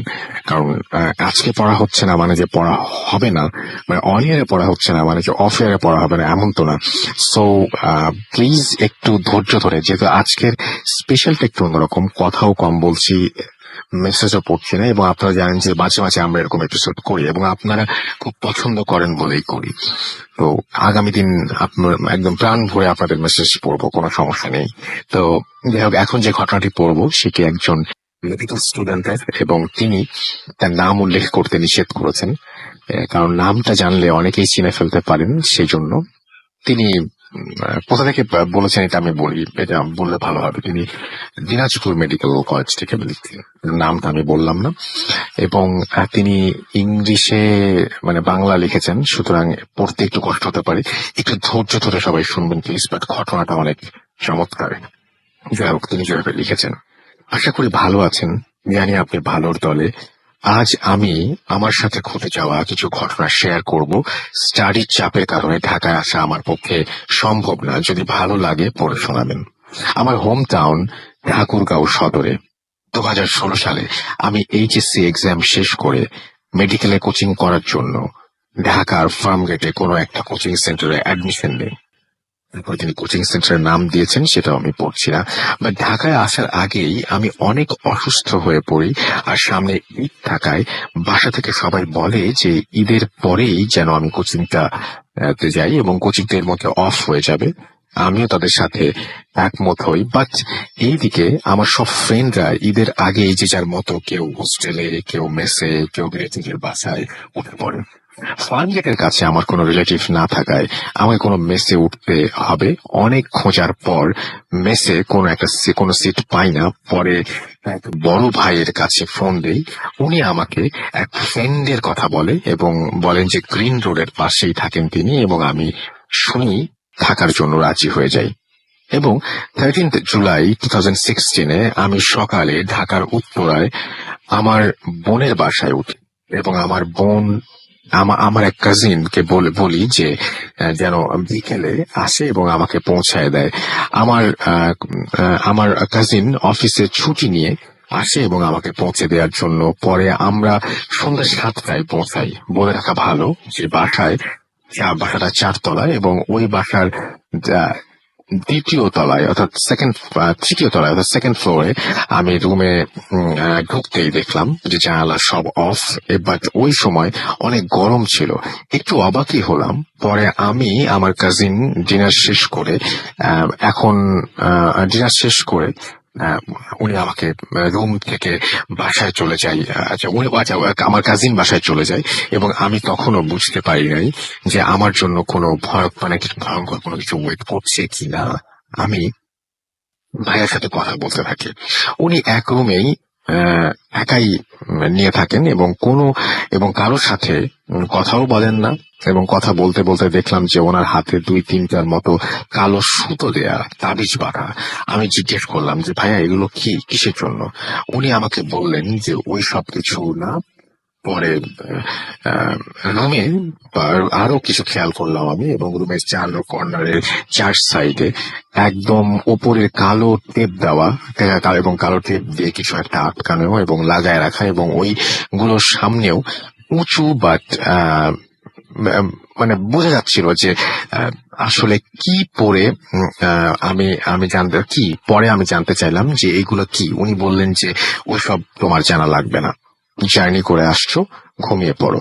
আমি জানালা খুলতে চাইলে উনি আমাকে সাফ মানা করে দেন, এবং বলেন যে দিনের বেলায় খুললেও কি প্রবলেম। উনি বললেন যে মানে দিনের বেলা তো খুলতে মানা করেছিলেন। লেখাগুলো খুবই অদ্ভুত ধরনের বানানের লেখা, সুতরাং পড়তে একটু কষ্ট হচ্ছে। ঘটনাটা শুনবেন প্লিজ, ঘটনাটা খুব ইন্টারেস্টিং। তো যাই হোক, উনি বললেন যে জানালাটা খুলতে চাইলে উনি আমাকে সাফ মানা করে দেন, এবং বলেন যে দিনের বেলায় খুললে কি প্রবলেম।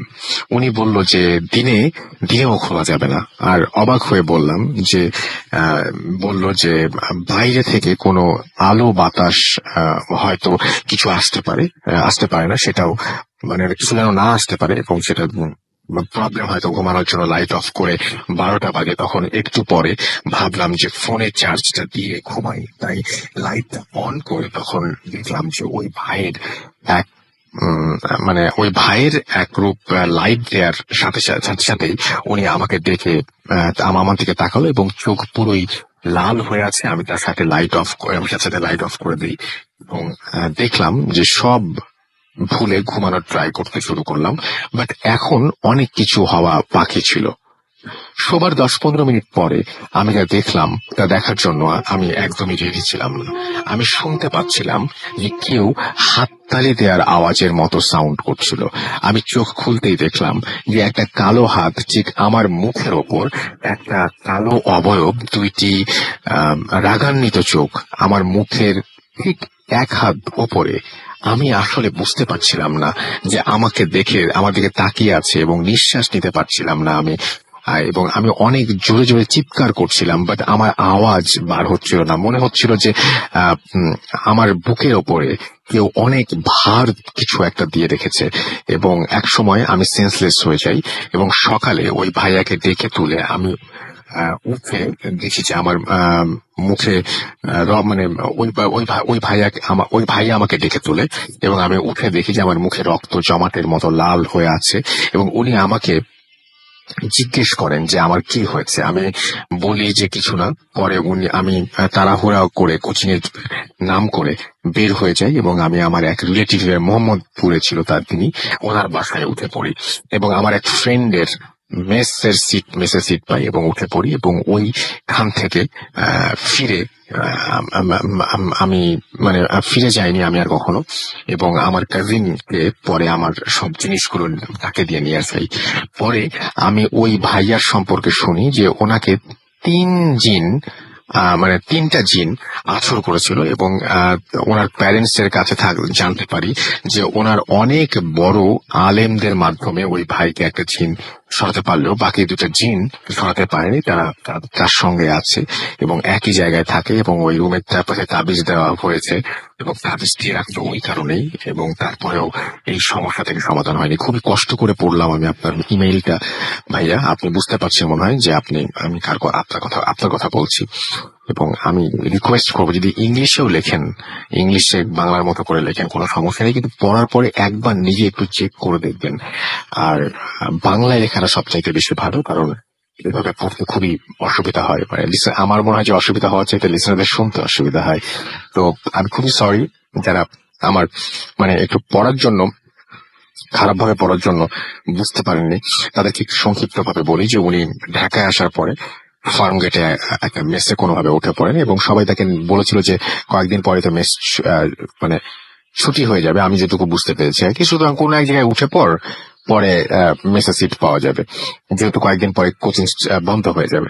তো উনি যে কোনো একটা রিলেটিভের মাধ্যমে কোনো একটা জায়গা ম্যানেজ করেন এবং সেই ঘরটাই খুব অদ্ভুত ভাবে আবিষ্কার করেন যে সেই ঘরে কখনো কোনো জানালা খোলা হয় না এবং চারপাশ দিয়ে উনি দেখেন যে বিভিন্ন ধরনের কালো টেপ দিয়ে অনেক কিছু আটকানো। পরে তিনি রাতের বেলায় একটা অদ্ভুত ঘটনা এক্সপেরিয়েন্স করেন, যে তিনি চোখ খুলে দেখেন যে তার মুখের ওপরে আরো 2টো চোখ এবং তিনি বুঝতে পারেন তার বুকের ওপরে ভর দিয়ে কেউ বসে আছে। এবং তিনি অনেক চেষ্টা করেও চিৎকার করতে পারছিলেন না। এবং যখন সকালবেলায় তার ঘুম ভাঙে তখন তিনি দেখেন যে তার মুখে রক্ত জমাট বেঁধে আছে এবং তিনি দেরি না করে ওই রুম ছেড়ে চলে আসেন। কিন্তু এই পুরো ঘটনাটা আপনি একবার চিন্তা করেন যদি আপনার সাথে ঘটতো তাহলে কেমন লাগতো, এবং এই পুরো ঘটনা যিনি এক্সপেরিয়েন্স করেছিলেন তাকে ওই মুহূর্তে কি ধরনের সিচুয়েশনের মধ্যে দিয়ে যেতে হয়েছিল। চিন্তা করুন। একটা ছোট্ট বিরতি নিয়ে আবারও ফিরে আসবো। সেই পর্যন্ত আমার সঙ্গে থাকুন। Stay tuned for radio Foorti 88 FM and 240। Bhoot FM. The night comes alive with Graminphone.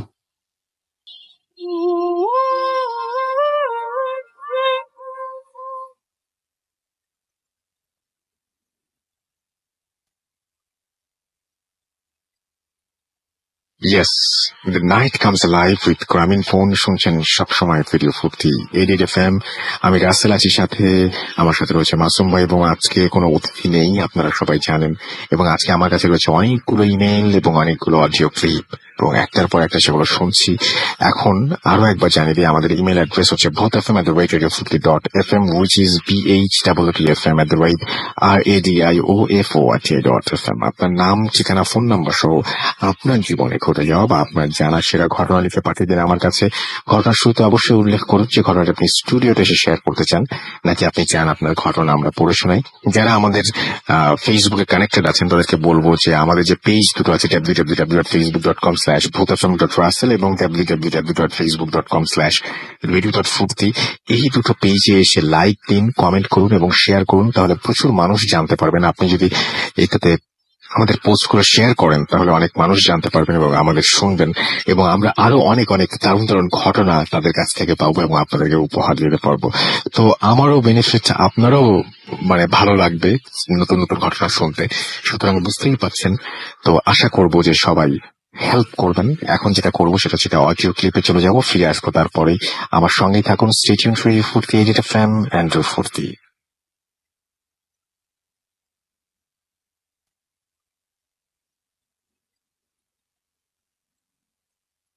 আসসালামু আলাইকুম রাসেল ভাই, আশা করি আপনি ভালোই আছেন, যেহেতু আপনি সবসময় ভালো দলে থাকেন। আমি সাফাইত ইসলাম প্রান্ত বলছি, ফেনী থেকে। যে ঘটনাটা রাসেল ভাই এখন শেয়ার করবো সেটা আমার মামার সাথে মাত্র কয়েকদিন আগেই ঘটে গেছে। এটা ওনার সাথে ঘটেছে বেশি দিন হয় না, এবং এটা সম্পূর্ণরূপে সত্যি এবং অলৌকিক এক ধরনের ঘটনা, যেটা উনি আমার সাথে ব্যক্তিগত ভাবে শেয়ার করেছে। সরাসরি ঘটনায় চলে যাচ্ছি। আমার মামা এবং আমি দুজনই থাকেন ঢাকা শহরে। কিন্তু ছুটিতে মামা আমাদের বাসায় বেড়াতে আসেন। তো যথারীতি উনি যেদিন যেদিন ওনার ডেট আমাদের বাসায় আসে, তিনি সেদিনকার সকালে আমাদের বাসায় আসেন। তো যথারীতি ওনার সাথে আমরা সারাটা দিন কাটাই, কিন্তু রাত্রেবেলা একটা খারাপ সংবাদ আসে। সেটা হচ্ছে মামি হঠাৎ করে অসুস্থ হয়ে পড়েন, এবং গুরুতর অসুস্থ হওয়ার দরুন তাকে ঢাকা মেডিকেলে ভর্তি করা হয়। তো যখন তাকে ফোনে এই কথাটা বলা হয়, তিনি অনেক বেশি চিন্তিত হয়ে পড়েন এবং তিনি দ্রুত ঢাকা যাওয়ার সিদ্ধান্ত নেন। তো আমরা তার সাথে ঢাকা যাওয়ার জন্য মত দেই, কিন্তু উনি আমাদেরকে বলেন যে আসলে এতজন একসাথে ঢাকা যাওয়া উচিত না, আমি একা যাই, পরবর্তীতে যদি অবস্থা ভালো হয় তখন আমরা আবার তখন তোমরা যেও। তো যথারীতি আমরা তার কথা রাখলাম, এবং তিনি যথারীতি আমাদের পার্কিং করা গাড়িটা নিয়ে বেরিয়ে পড়েন ড্রাইভে। তো উনি গাড়ি ড্রাইভ করতেছিলেন, তখন প্রায় আনুমানিক রাত 11টা বাজে। তো উনি গাড়ি নিয়ে বের হন, এবং যথারীতি 11:30 থেকে 12:30 এই সময়কার মধ্যেই উনি ঢাকা চিটাগাং মহাসড়কে উঠে যান।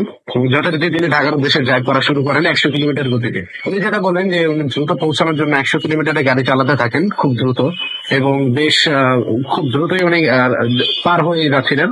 তো উনি ফেনীর এরিয়া শেষ করে উনি যথারীতি কুমিল্লা এরিয়া পাড়া দেন, চৌদ্দগ্রাম এরিয়া ক্রস করেন। তো এইভাবে 100 কিলোমিটারে চালাতে চালাতে দীর্ঘ 2 ঘন্টা অতিক্রম করার পরে উনি যথারীতি কুমিল্লা দাউদকান্দি এলাকায় পৌঁছান। কিন্তু দাউদকান্দি এলাকায় পৌঁছানোর পরেই ওনার সাথে শুরু হয় এক ধরনের অলৌকিক ঘটনা, যেটা উনি বর্ণনা করেছেন। সেটা হচ্ছে আসলে এরকম যে যখন 2টা বাজে, তখন তিনি দাউদকান্দি এলাকায় পৌঁছান, এবং তিনি তার গাড়ির লুকিং গ্লাসে দেখতে পান যে একটা অ্যাম্বুলেন্স তাকে সাইড দেওয়ার জন্য যথারীতি হর্ন দিচ্ছে। মানে অ্যাম্বুলেন্সটার ভেতর যে কোনো গুরুতর একজন রোগী রয়েছেন সেটা তিনি বুঝতে পারেন, এবং যথারীতি তিনি সাইড দিয়ে দেন। তো রাসেল ভাই সাইড দেওয়ার পরে উনি সাইড দিয়ে দেন, কিন্তু সে অ্যাম্বুলেন্সটা কোনো কারণে তার থেকে সাইড নেয় না, অর্থাৎ তার পিছেই থেকে যায় এবং যথারীতি হর্ন দিতে থাকে, কিন্তু সাইড নিতে চায় না। তো তিনি এটা দেখে একটু রাগান্বিত হন, এবং যথারীতি তিনি তার গতি 100 থেকে 80 কিলোমিটার করে দেন। তো গতি যখন তিনি কমিয়ে দেন, তখন এই অ্যাম্বুলেন্সটা তাকে ওভারটেক করে চলে যায়। ওভারটেক করে চলে যাওয়ার পরে রাসেল ভাই যথারীতি তিনি আবার গাড়ি ড্রাইভ করতে থাকেন 100 কিলোমিটার গতিতে, এবং যথারীতি তিনি ড্রাইভ করছেন, কিন্তু ওভারটেক করার মাত্র 5 মিনিটের ভিতরেই তিনি দেখলাম যে অ্যাম্বুলেন্স আবার তার সামনে এসে পড়ে। তো অ্যাম্বুলেন্সটা যখন তার সামনে এসে পড়ে, তিনি যথারীতি অ্যাম্বুলেন্সের নাম্বার প্লেটের নাম্বারটা খেয়াল করেন, এবং যথারীতি তিনি হর্ন দিতে থাকেন সাইড দেওয়ার জন্য, কিন্তু কোনো অবস্থাতে অ্যাম্বুলেন্স থেকে সাইড দিতে চায় না। তো তিনি বেশ গাড়ির গতি আরো বাড়িয়ে দেন, 100 থেকে 120 কিলোমিটার গাড়ি গতি বাড়িয়ে দেন, এবং যথারীতি সেই অ্যাম্বুলেন্সটাকে ওভারটেক করে সামনের দিকে এগিয়ে চলে যান। তিনি এই ব্যাপারটাকে তেমন একটা অত বেশি সিরিয়াসলি নেন নাই। ওনার যেহেতু বুঝতে পারতেছেন চিহ্নিত অবস্থা গাড়ি চালাচ্ছিলেন, উনি আর ওইটাকে অত বেশি 13 নম্বর কোনো কিছু যে ঘটছে ওনার সাথে সেটা তুমি বুঝতে পারেন নাই। তো ড্রাইভ করছেন, হঠাৎ করে দেখতে পান যে আবার অ্যাম্বুলেন্সটা তাকে পিছের থেকে যথারীতি ডিপার্ট দিচ্ছে, এবং হর্ন দিচ্ছে সাইড দেওয়ার জন্য। এবং উনি এটা দেখার পরে যথারীতি আবার তাকে সাইড দিয়ে দেয় সেই অ্যাম্বুলেন্সটাকে, এবং যখন অ্যাম্বুলেন্সটা তাকে ক্রস করে যায়, উনি দেখতে পান যে ড্রাইভিং সিটে কোনো লোকই বসা নাই। তো উনি এটা ভাবলেন হয়তো রাতের কারণে উনি হয়তো কাউকে দেখতে পান নাই, হয়তো রাতে যেহেতু গাড়ি চলছে হয়তো উনি ড্রাইভিং ভুল রেখেছেন, কারণ ড্রাইভিং সিটে যদি কেউ না থাকে তাহলে কেমনে গাড়ি চলবে। উনি সেটাকে পাত্তা দেন নাই, যথারীতি তাকে ওভারটেক করে আবার অ্যাম্বুলেন্সটা চলে যায়, এবং উনি দেখতে পান যে অ্যাম্বুলেন্সটা তার সামনেই চলতে থাকে প্রায় সেম গতিতেই। তো এভাবে করতে করতে আবার অ্যাম্বুলেন্সটা তাকে আবার অ্যাম্বুলেন্সের গতি কমিয়ে দেয়, এবং যথারীতি আবার আমার মামা সাইড নেওয়ার জন্য উনি আবার তো এইভাবে বারবার চলমান অবস্থা চলতেছিল যে বারবার গাড়িটা আমাকে ওভারটেক করতেছে, আমার গতি কমিয়ে দিচ্ছে, আমি আমি আবার ওভারটেক করতেছি। এই ব্যাপারটা রীতিমতো তার সাথে ঘটতে থাকে। তো প্রায় 6-7 বারের মতো ওভারটেক টেন্ডেন্সি চলার পরে তিনি পৌঁছান সেই মেঘনা গোমতী হাইওয়ে, মেঘনা গোমতী সেতুতে উনি পৌঁছান। সেখানে পৌঁছানোর পরে তিনি পৌঁছানোর পরে দেখতে পান যে অ্যাম্বুলেন্সের যথারীতি তার পিছনেই থাকে। এবং তিনি যখন সেই মানে ব্রিজে ওঠেন তখনই তাকে ওভারটেক করে অ্যাম্বুলেন্সটা চলে যায়। কিন্তু তো অ্যাম্বুলেন্সটা তাকে ক্রস করে যাওয়ার মাত্র 10-12 সেকেন্ডের মধ্যেই আবার বিপরীতমুখী যে গাড়িগুলো যাচ্ছিল সেটার মধ্যে তিনি সেই অ্যাম্বুলেন্সটাকে খুঁজে পান। কারণ তিনি যখন ওই বিপরীত দিক থেকে আসা যে গাড়িগুলোর মধ্যে যখন দেখতে পান যে একটা অ্যাম্বুলেন্স আসছে, তখন তিনি তার নাম্বার প্লেটের দিকে খেয়াল করেন এবং নাম্বার প্লেটের নাম্বারটা সম্পূর্ণ সেম। একই অ্যাম্বুলেন্স আবার পিছনের দিক থেকে মানে বিপরীত দিক থেকে আসতেছে এবং তাকে ক্রস করে পিছন দিকে চলে যায়। এটা উনি দেখার পর সাংঘাতিক আরে ভয় পেয়ে যান। কারণ সেই ব্রিজটার উপরে কোনো গাড়ি ওভারটেক করতেই আসলে অনেক বেশি কষ্ট, ওভারটেক করাটাই প্রায় ইম্পসিবলের মতো। আর সেখানে একটা ইউ টার্ন নিয়ে 10-12 সেকেন্ডের মধ্যে আবার ব্যাক করা এটা ইম্পসিবল।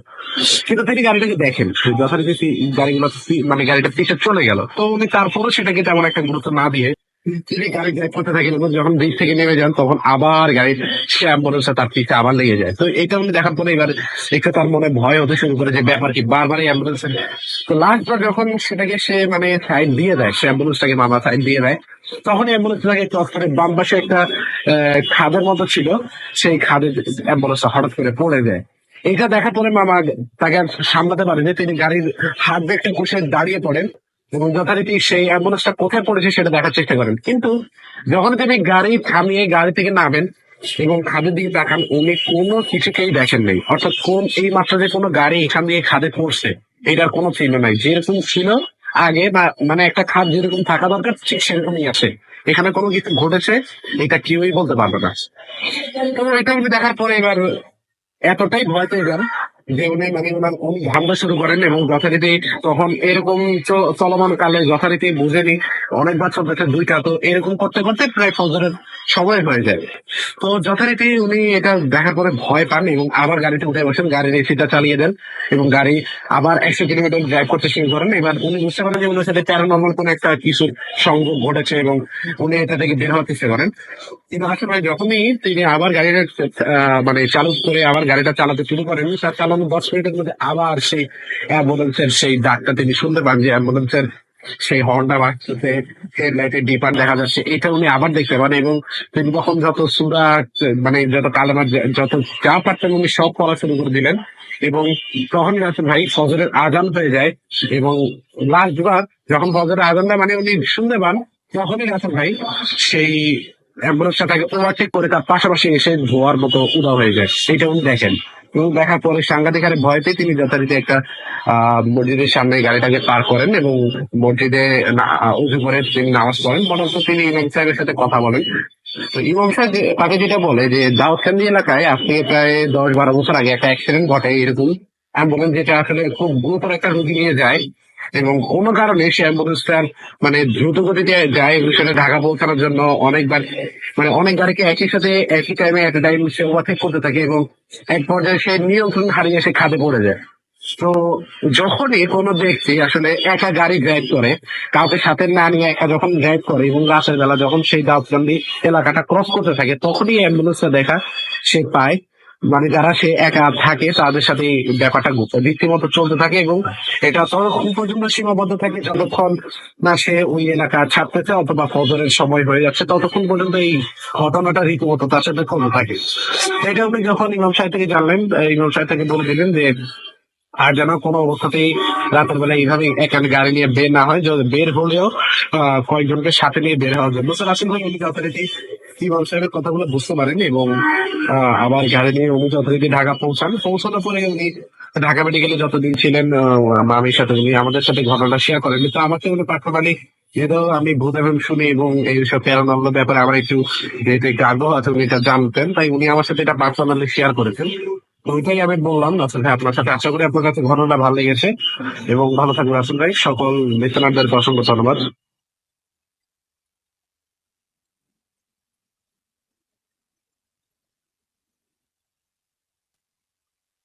Welcome back. শুনছেন সবসময় রেডিও ফুর্তি এদিকে ফ্যাম, আমি রাসেল আছি সাথে, এবং চলছে একটার পর একটা দারুণ দারুণ ঘটনা। এখন আরো একটা ঘটনায় চলে যাব, তবে তার আগে নিব একটা ছোট্ট বিরতি, এবং বিরতির পরে আবারও ফিরে আসবো। সেই পর্যন্ত আমাদের সঙ্গে থাকুন। স্টেজিং রেডিও ফুর্তি এদিকে ফ্যাম, অ্যান্ড্রু ফুর্তি। Booth FM. The night comes alive.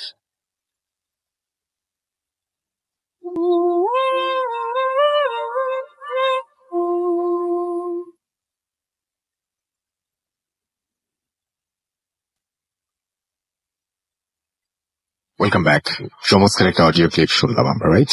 এখন একটা ঘটনায় চলে যাব সরাসরি, এবং ঘটনাটি যিনি লিখেছেন ঠিক তার মতো করেই পড়ছি। হাই রাসেল ভাই, আশা করি আল্লাহর রহমতে ভালো আছেন। আমি মোহাম্মদ ওমর, মালয়েশিয়ার কুয়ালালামপুরে একটা ইউনিভার্সিটিতে ইলেকট্রিক্যাল ইঞ্জিনিয়ারিং করছি। Firstly, I want to thank you, Russell Bhai, for your successful presentation over 7 years. Yeah, thank you so much. You're most welcome, and thanks for being so nice. আশা করছি যে পুরো সময় আপনি আমাকে শুনছেন এই মুহূর্তে, এবং আপনার যে ঘটনা পাঠিয়েছেন সেটা আমি পড়বো, এবং আপনি সেটা শুনছেন, মিস করছেন না। ওকে, আজ যে ঘটনাটি আপনাদের সাথে শেয়ার করব সেটি আমার মেজো মামি, এবং তার কাছ থেকে আমি শুনেছি। তাদের গ্রামের বাড়ি গৌরীপুর, ওখানকার ঘটনা এটি, এবং ঘটনাটি ঘটে 1991 সালে, এবং ঘটনাটা ঘটে ইকবাল নামের একটি লোকের পরিবারের সাথে। ইকবাল সৌদি আরবিয়াতে থাকতো, এবং পরিবারে তার ওয়াইফ, 8 বছরের একটি ছেলে, এবং তার বাবা মা থাকতেন। তখনকার সময় ফোনের ব্যবস্থা ছিল না, তাই মানুষ চিঠি দিয়ে যোগাযোগ করত, এবং একটি চিঠির সাথে 1 মাসের মতো লেগে যেত আসতে। ইকবালের পাশের বাড়ির একটি ছেলেও তার সাথে একসাথে সৌদি আরবিয়াতে থাকতো। এখন মূল ঘটনাতে আসা যাক। ঘটনার দিন সন্ধ্যায় ইকবালের ওয়াইফ রান্না করছে, হঠাৎ শুনলো তার হাজবেন্ড ডোর নক করছে এবং ডাকছে। সে তার হাজবেন্ডকে এতদিন পর দেখে খুবই খুশি হয়, এবং সে খুব অবাক হলো, যে কারণ হাজবেন্ড তো সবসময় আসার আগে চিঠি দিয়ে আসবে। তারপরও সে চিন্তা করলো যে হয়তো বা কোনো সারপ্রাইজ দিতে সে চাইছে, এবং সে কারণে কেউ বলতে চায় না বলে চলে এসেছে।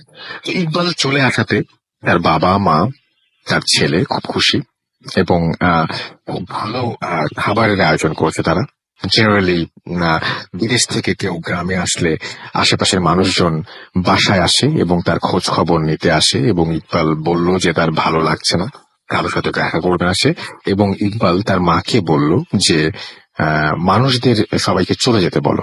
তার মাও তাদেরকে বলল যে আমার ছেলে অনেক জার্নি করে এসেছে, তোমরা কালকে এসো। ইকবাল আসার সময় 2টা খুব হেভি লাগেজ নিয়ে এসেছে, এবং ডিনারের পর ইকবাল তার 8 বছরের ছেলেটিকে লাগেজ গুলো খুলতে চাচ্ছিল, এবং বলল যে বাবা আমার জন্য কি নিয়ে এসেছো দেখবো। তো ইকবালের বাবা মা বলল যে এত খুশি, এত কিছু কি এনেছিস দেখা একটু। তো কিন্তু ইকবাল কিছুতেই লাগেজ খুলতে রাজি হলো না। তার ওয়াইফ বলল যে ছেলেটা এত করে বলছে, একটু খুলে দাও না লাগেজটা। ইকবাল তারপরও বলল না, যে কালকে খুলবো লাগেজ, এই বলে তার বেডরুমে এসে চলে গেল।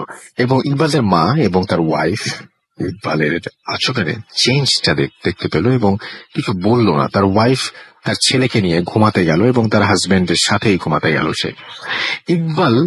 ইকবালের ছেলেটি তাদের দুজনের মাঝখানে শুয়ে আছে। কিছুক্ষণ পর পর ছেলেটি বলে, বাবা আমাকে পিছে থেকে বাবা আমাকে নখ দিয়ে আঁচড় কাটছে এবং আঁচড় দিচ্ছে। তো পাশের রুম থেকে ইকবালের মা বলে উঠল যে বাচ্চাটাকে আমার কাছে দাও তো, তোমাদের ঘুমাতে ডিস্টার্ব করছে। ইকবালের ওয়াইফ বাচ্চাটাকে কোলে করে দাদির কাছে দিয়ে আসলো, আর তার শাশুড়িকে বলল, মা আপনার ছেলে বিদেশ থেকে আসার পর কেমন যেন বিহেভ করছে অন্যরকম, আমার কেমন যেন লাগছে, আমার ঠিক ভালো মনে হচ্ছে না।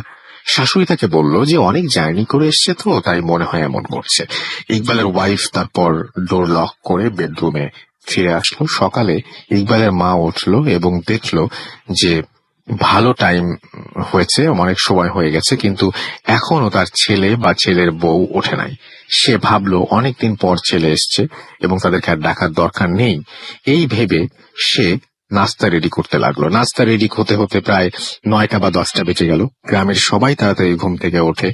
এত লেট না করে সে ইকবালের রুমে গিয়ে ডোর নক করতে থাকে, কিন্তু কেউ কোনো সাড়া শব্দ করে না। তার দেখা দেখিতে বাড়ির আশেপাশের সবাই চলে আসে, সবাই ডাকতে থাকে এবং ডোর নক করে, কিন্তু কেউ খোলে না, ভেতর থেকে কেউই খোলে না। অনেকক্ষণ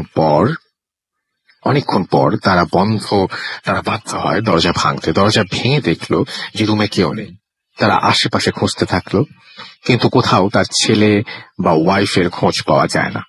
দুদিন পর তাদের গ্রামের 2টি গ্রাম পরে একটা শ্মশানের পাশে বট গাছের ওপর ইকবালের ওয়াইফের ডেড বডি পাওয়া যায় এবং পুলিশ পোস্টমর্টমের জন্য সেটা নিয়ে যায় এবং অটোপসি রিপোর্টে জানা যায় যে তাকে কেউ মানে হত্যা করেছে এবং তার মানে তার অনেক মানে জঘন্য ভাবে, সেটা আমি আর উল্লেখ না করি, এবং তাকে খবর দিয়ে গ্রামের লোকজন মানে তার ঘরে তাকে নিয়ে আসে। এবং এর পরের দিন সকালে ইকবালের পাশের বাড়ির যে ছেলেটি সৌদি আরবে থাকতো তার সাথে সে গ্রামে আসে এবং এই ঘটনা শোনে, এবং সে এই ঘটনা শুনে বলে যে এটা তো কিছুতেই হতে পারে না। ইকবাল ভাই তো সৌদি আরবেই আছে এবং আমাকে বলেছে যে সে 15 দিন পর দেশে আসবে। এবং ইকবালের বাবা মা ভাবলো যে আহ, দরজা ভেঙে ভেতরে ঢুকেছিল, সো দরজা তো ভেতর থেকে বন্ধ ছিল। ঘরে ছিল 2টা মানুষ, 2জন বের হয়ে তাহলে ভিতর থেকে দরজা লাগানো কিভাবে সম্ভব এটা। ইকবালের মা বলল যে লাগেজগুলো খুলে দেখলো যে 2টো লাগেজ ভর্তি শুধু মাটি এবং ভেতরে আর কিচ্ছু নেই। ইকবালের বাবা ইকবালকে চিঠি দিয়ে বলল দেশে চলে আসার জন্য, এবং তার ওয়াইফের মৃত্যুর খবর তাকে বলল না। ইকবাল কিছুদিন পর চলে আসলো এবং দেশে এসে তার ওয়াইফের মৃত্যুর সংবাদ শুনে খুবই কষ্ট পেল, এবং তাদের প্রেমের বিয়ে ছিল। এবং ইকবাল তার ওয়াইফকে খুব ভালোবাসতো। ওয়াইফের সাথে সে মানে ওয়াইফের সাথে না থাকায় সে মানে মেন্টালি দিনের পর দিন আনস্টেবল হয়ে গেল, এবং একটা সময় সে মেন্টাল হসপিটালে ভর্তি হয়ে গেল। এবং তাদের গ্রামের এক হুজুর বলে যে এই লোকটা আসলে একটা জিন ছিল যে ইকবালের ওয়াইফের ওপর আসর করেছে, এবং এই জন্যই ইকবালের রূপ নিয়ে এসেছিল। এবং আরো অন্য মানুষরা এক একজন বিভিন্ন রকমের রিজন দিয়েছেন। এই ঘটনা গৌরীপুরের অনেক মানুষ জানে, এবং আমার মামির কিছু ফ্যামিলি মেম্বার্সও নাকি ওই ইকবালের বাড়িতে গিয়েছিল, এবং এই ঘটনার পর আমার মামি আমাকে এই ঘটনাটা সত্যি বলে আশ্বস্ত করেছেন, এবং তাই আমি শেয়ার করলাম। ভালো লাগলে পড়ে শোনাবেন রাসেল ভাই। এই ছিল ঘটনা। এবং ভূত এফএমে শোনা আরো কিছু ঘটনা এমন হয় যে দরজা জানালা ভেতর থেকে বন্ধ, বাট মানুষ ঘর থেকে ডিসঅ্যাপিয়ার হয়ে যায়। বাট এটা কিভাবে সম্ভব যে আমাকে ভাবায় যে এইসব প্যারানর্মাল জিনিসগুলো মানে আমি তার কোনো কুল কিনারা করতে পারা যায় না, আসলে সত্যিই তাই। এবং একটা মানুষ বিদেশে আছে এবং তার রূপ ধরে আরেকটা মানুষ আসবে এবং এরকম ঘটনা ঘটিয়ে চলে যাবে, এটা তো আশ্চর্যজনক ঘটনা। তো এই ঘটনাটি আশা করছি আপনাদের অনেক ভালো লেগেছে, আমি তাই মনে করি আর কি। তো আরো একবার মনে করে দিই, আমাদের ফেসবুকের অ্যাড্রেস হচ্ছে www.facebook.com/radio.ফুর্তি and www.facebook.com/bhookfm.russell। এই দুটো পেজে এসে আপনি ভিজিট করতে পারেন। আপনি যদি ঘটনা পাঠাতে চান তাহলে চলে যান সরাসরি ভোকাফম এই অ্যাড্রেসে, এবং এই অ্যাড্রেসে আপনি আপনার নাম, ঠিকানা এবং ফোন নাম্বার সহ আপনার জীবনে ঘটে যাওয়া বা আপনার জানা ঘটনা লিখে শেয়ার করুন। ঘটনার শুরুতে অবশ্যই উল্লেখ করুন যে ঘটনাটা আপনি স্টুডিওতে এসে শেয়ার করতে চান, নাকি আপনি চান আপনার ঘটনা আমরা পড়ে শোনাই। যারা দেশের বাইরে রয়েছেন তারা সরাসরি অডিও ক্লিপ শেয়ার করতে পারেন আমাদের সাথে। চলে যাব অন দ্যাট নোট একটা অডিও ক্লিপে, and keep listening.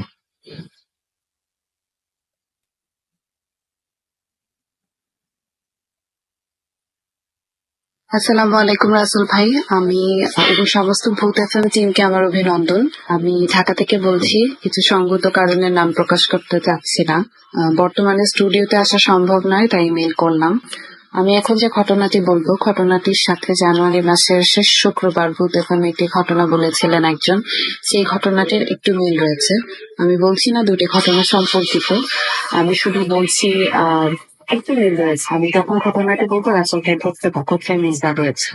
তো আমি ঘটনাটি বলছি। ঘটনাটি আমার এক আত্মীয় নানুর কাছ থেকে শুনেছে এবং সে আমাকে বলেছে। তো আমি ঘটনাটি বলছি। আমার সে নানার খালাতো ভাইয়ের ঘটনা, অর্থাৎ আমার সে নানার, আমি নানা সম্বোধন করে বলছি।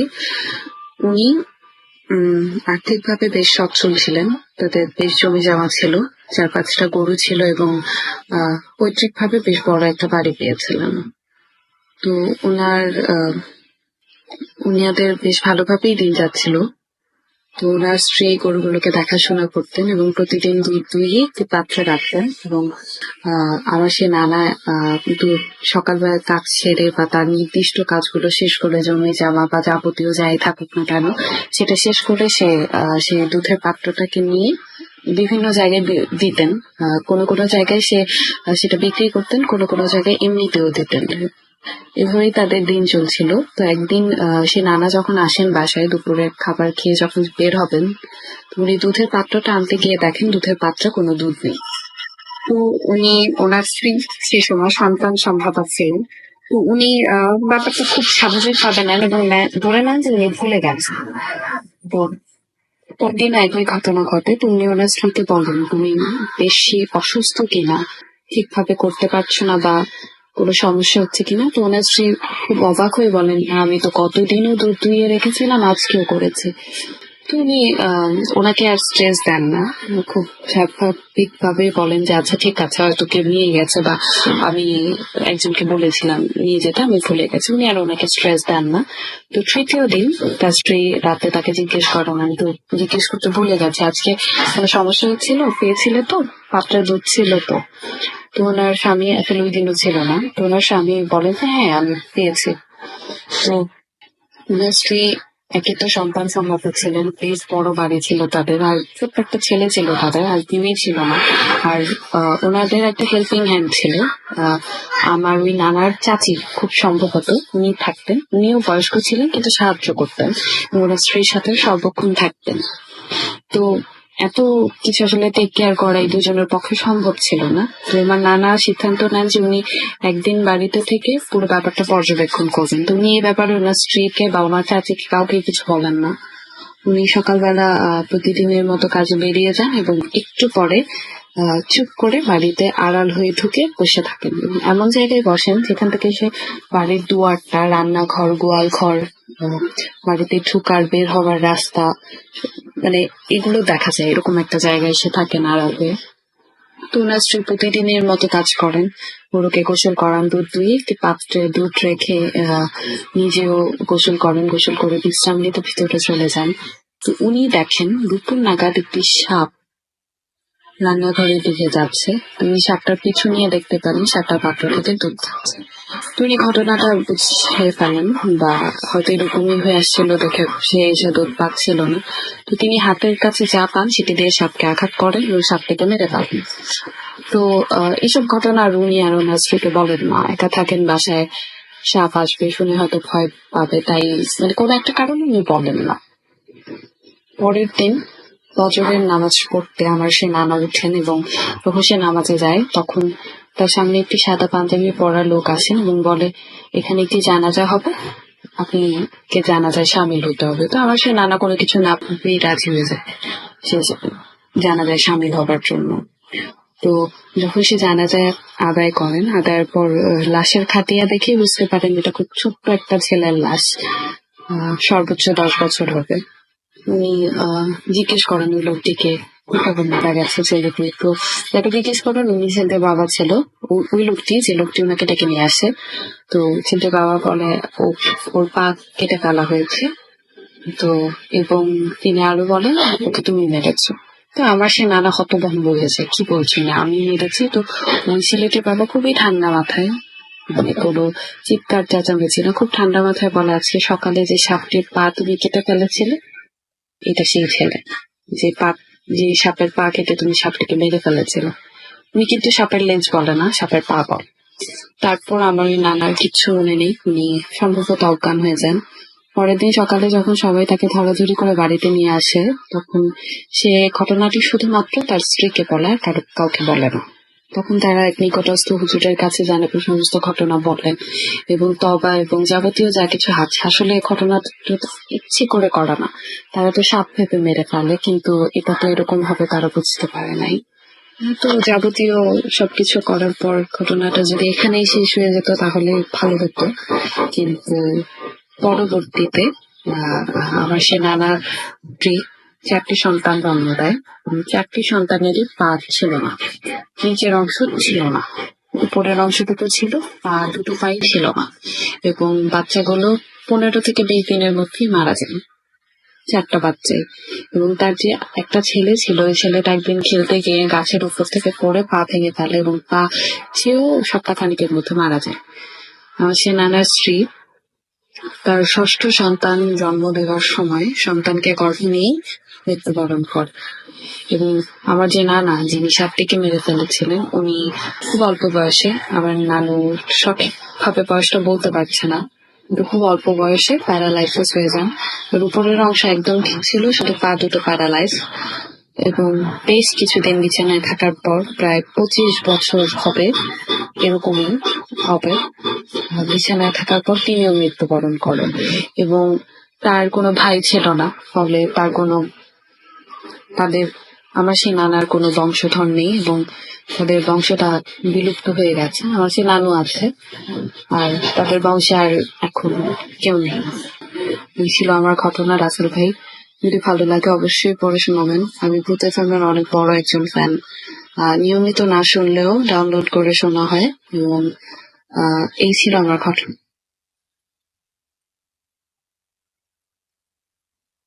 Welcome back. শুনছেন সবসময় রেডিও ফুর্তি এফএম, আমি রাসেল আজির সাথে, এবং চলছে ভূত এফএম। আর আমাদের ইমেল অ্যাড্রেস হচ্ছে ভূত@radiofurti.fm। আমাদের যে ফেসবুক পেজ হচ্ছে www.facebook.com/radio.furti and www.facebook.com/bhutfm.russell।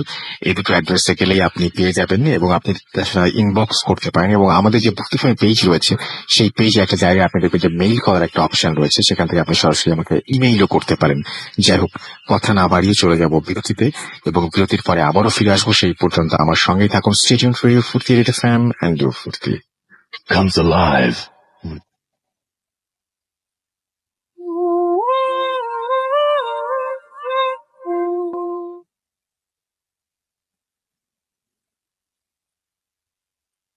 Welcome back. চমৎকার একটা ঘটনার পরে আবারও ফিরে এলাম আপনাদের কাছে, এবং আশা করছি সবাই এনজয় করছেন। আজকের এপিসোডটি স্পেশাল, সো সেই কারণেই অনেক কিছু আমরা করতে পারছি না, সে কারণেই আপনাদের মেসেজ পড়ছি না। তবে নেক্সট উইকে ডেফিনেটলি পড়বো, অনেক বেশি পড়বো। এরপর কিন্তু পড়ি। আপনাদের 2 ধরনের কিন্তু কমপ্লেন আমি পাই। একটা কমপ্লেন হচ্ছে মেসেজ কেন পড়ি, আর একটা হচ্ছে মেসেজ কেন পড়ি না।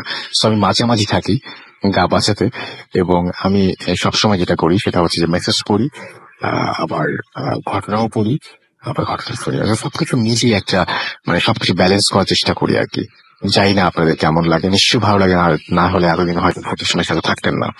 এখন যেটা করবো সেটা হচ্ছে সরাসরি একটা ঘটনায় চলে যাব, এবং এই ঘটনাটি পাঠিয়েছেন আমাদের একজন লিসেনার চায়না থেকে, এবং আমি তার ঘটনাটি তার মতো করে পড়ার চেষ্টা করি। খুবই চমৎকার একটি ঘটনা, খুবই অদ্ভুত একটি ঘটনা।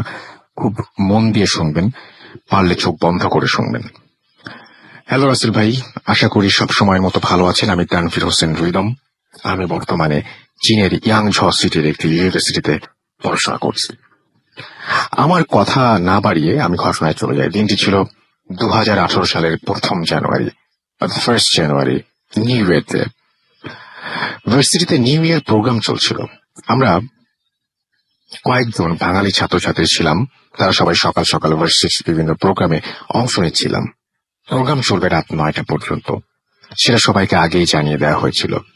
আমিও সেই প্রোগ্রামে সকাল থেকে অংশ নেওয়া, একে একে বিভিন্ন দেশের মানুষজনের মঞ্চে এসে উপভোগ করছিলাম, এবং দেখছিলাম যে তারা তাদের কালচার তুলে ধরছিল মঞ্চে। এবং সন্ধ্যার দিকে আমি অসুস্থ বোধ করি। আমি আমার বন্ধুদের বলে হোস্টেলে ব্যাক করি। তখন সবাই নিউ ইয়ার প্রোগ্রামে যাওয়ায় হোস্টেল ছিল পুরোটাই খালি। আমি ছোটবেলা থেকে ভূতে বিশ্বাসী নই, তাই এইরকম ভয় আমি আগে কখনো আমার মাথায় আসেনি বা মনে পড়েনি।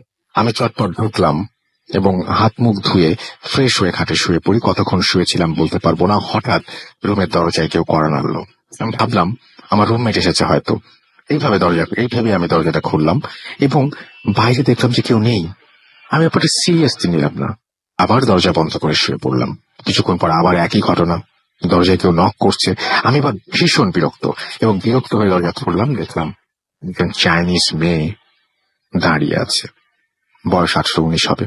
তার পরনে চাইনিজ ট্র্যাডিশনাল ড্রেস। বুঝলাম সে ভার্সিটির প্রোগ্রাম থেকে এখানে এসেছে। আমি তাকে জিজ্ঞেস করলাম, ইয়েস, এ প্রবলেম? সে কিছুক্ষণ আমার দিকে তাকিয়ে বলল, আই নিড আ নাইফ, আমার একটা চাকু দরকার। আমি তো অবাক হলাম। চাইনিজরা বরাবরই ইংলিশে দুর্বল। বলে রাখা ভালো যে চায়নায় 1000 জনের ভেতর 2 জন ইংলিশ জানে। তাই তাদের ইংলিশ কমিউনিকেশন মানে মেয়েটির ইংলিশ কমিউনিকেশন দেখে আমার ভালো লাগলো। আমি আর কিছু না ভেবে রুম থেকে চাকুটা বের করে দেই এবং সেই চাকুটি নিয়ে খুব তাড়াহুড়া করে সে কিচেনের দিকে ছুটতে শুরু করে। আমি দরজা বন্ধ করি। তখন আমার মাথায় কিছু প্রশ্ন ঘোরাঘুরি করে।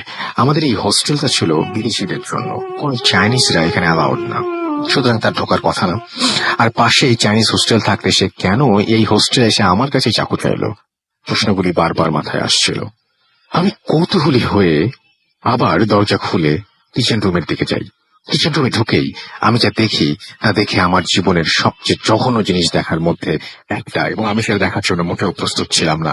আমি দেখলাম কিচেন রুমের চুলার উপর একটা কড়াই বসানো এবং কড়াইয়ের ওপর সেই চাইনিজ মেয়েটির মাথা রাখা, সারা কিচেন ভরা রক্ত, কিন্তু মেয়েটির অন্য মানে শরীরের সব অংশ সেখানে ছিল। এসব দেখে আমি তখনও বুঝতে পারিনি কি ঘটেছে। সেই মুহূর্তে সেই কাটা মাথা আমার দিকে তাকিয়ে ভয়ঙ্কর দৃষ্টিতে তাকালো, যেন মনে হচ্ছিল যে এখনই যেন আমাকে সে মানে ধরবে। এরকম মাথাটা দেখে আমার মনে হচ্ছিল। আর কিছু মনে নেই আমার। আমি এরপরে জ্ঞান হারাই। যখন চোখ খুলি তখন আমি বিছানায়, সাথে আমার রুমমেট। তারা আমাকে জিজ্ঞেস করলো, কি হয়েছে, ওভাবে কিচেনের রুমে জ্ঞান হারালি কিভাবে? আমি তাদের সব ঘটনা বলতে তারা হেসে উড়িয়ে দেয়। তারা বলে, তুই অসুস্থ ছিলি, তাই ঘুমে এসব বাজে স্বপ্ন দেখেছিস, আর কিচেন রুমে অসুস্থ শরীর নিয়ে গিয়েছিস, তাই জ্ঞান হারিয়েছিস। আমিও মেনে নিলাম হয়তো তাই হয়েছে। তারপর তাদের সাথে নিয়ে সেই মুহূর্তে আবারও কিচেনে ফিরে যাই। সব পরিষ্কার, রক্তের ছিটে ফোটাও নেই সেখানে। আমি এবার পুরোপুরি মেনে নিয়েছিলাম যে আমি স্বপ্ন দেখেছি, কিন্তু যখন আমার চোখ পড়ে চুলার দিকে তখন ঘটনাটা আমাকে আরো একবার মানে মনে করিয়ে দেয় সেই পুরো ঘটনাটি। কারণ চুলার পাশেই আমার সেই চাকুটা পড়েছিল। আমি যখন সেটা আবারও হাতে নেই তখন লক্ষ্য করি সেখানে লালচে দাগ। আমি জানি না সেটা রং নাকি রক্ত, তবে এসব নিয়ে আমি আর বন্ধুদের সাথে আলোচনা করি না। এখন আর একা থাকতে পারি না। যতবার রান্নাঘরে যাই ততবারই সেই দিনের ঘটনা আমাকে স্মরণ করিয়ে দেয়। আমি জানি না সেটা আদৌ আমার সাথে ঘটেছিল কিনা, নাকি সবকিছু ছিল আমার কল্পনা। আপনাদের কারো জানা থাকলে আপনারা বলবেন।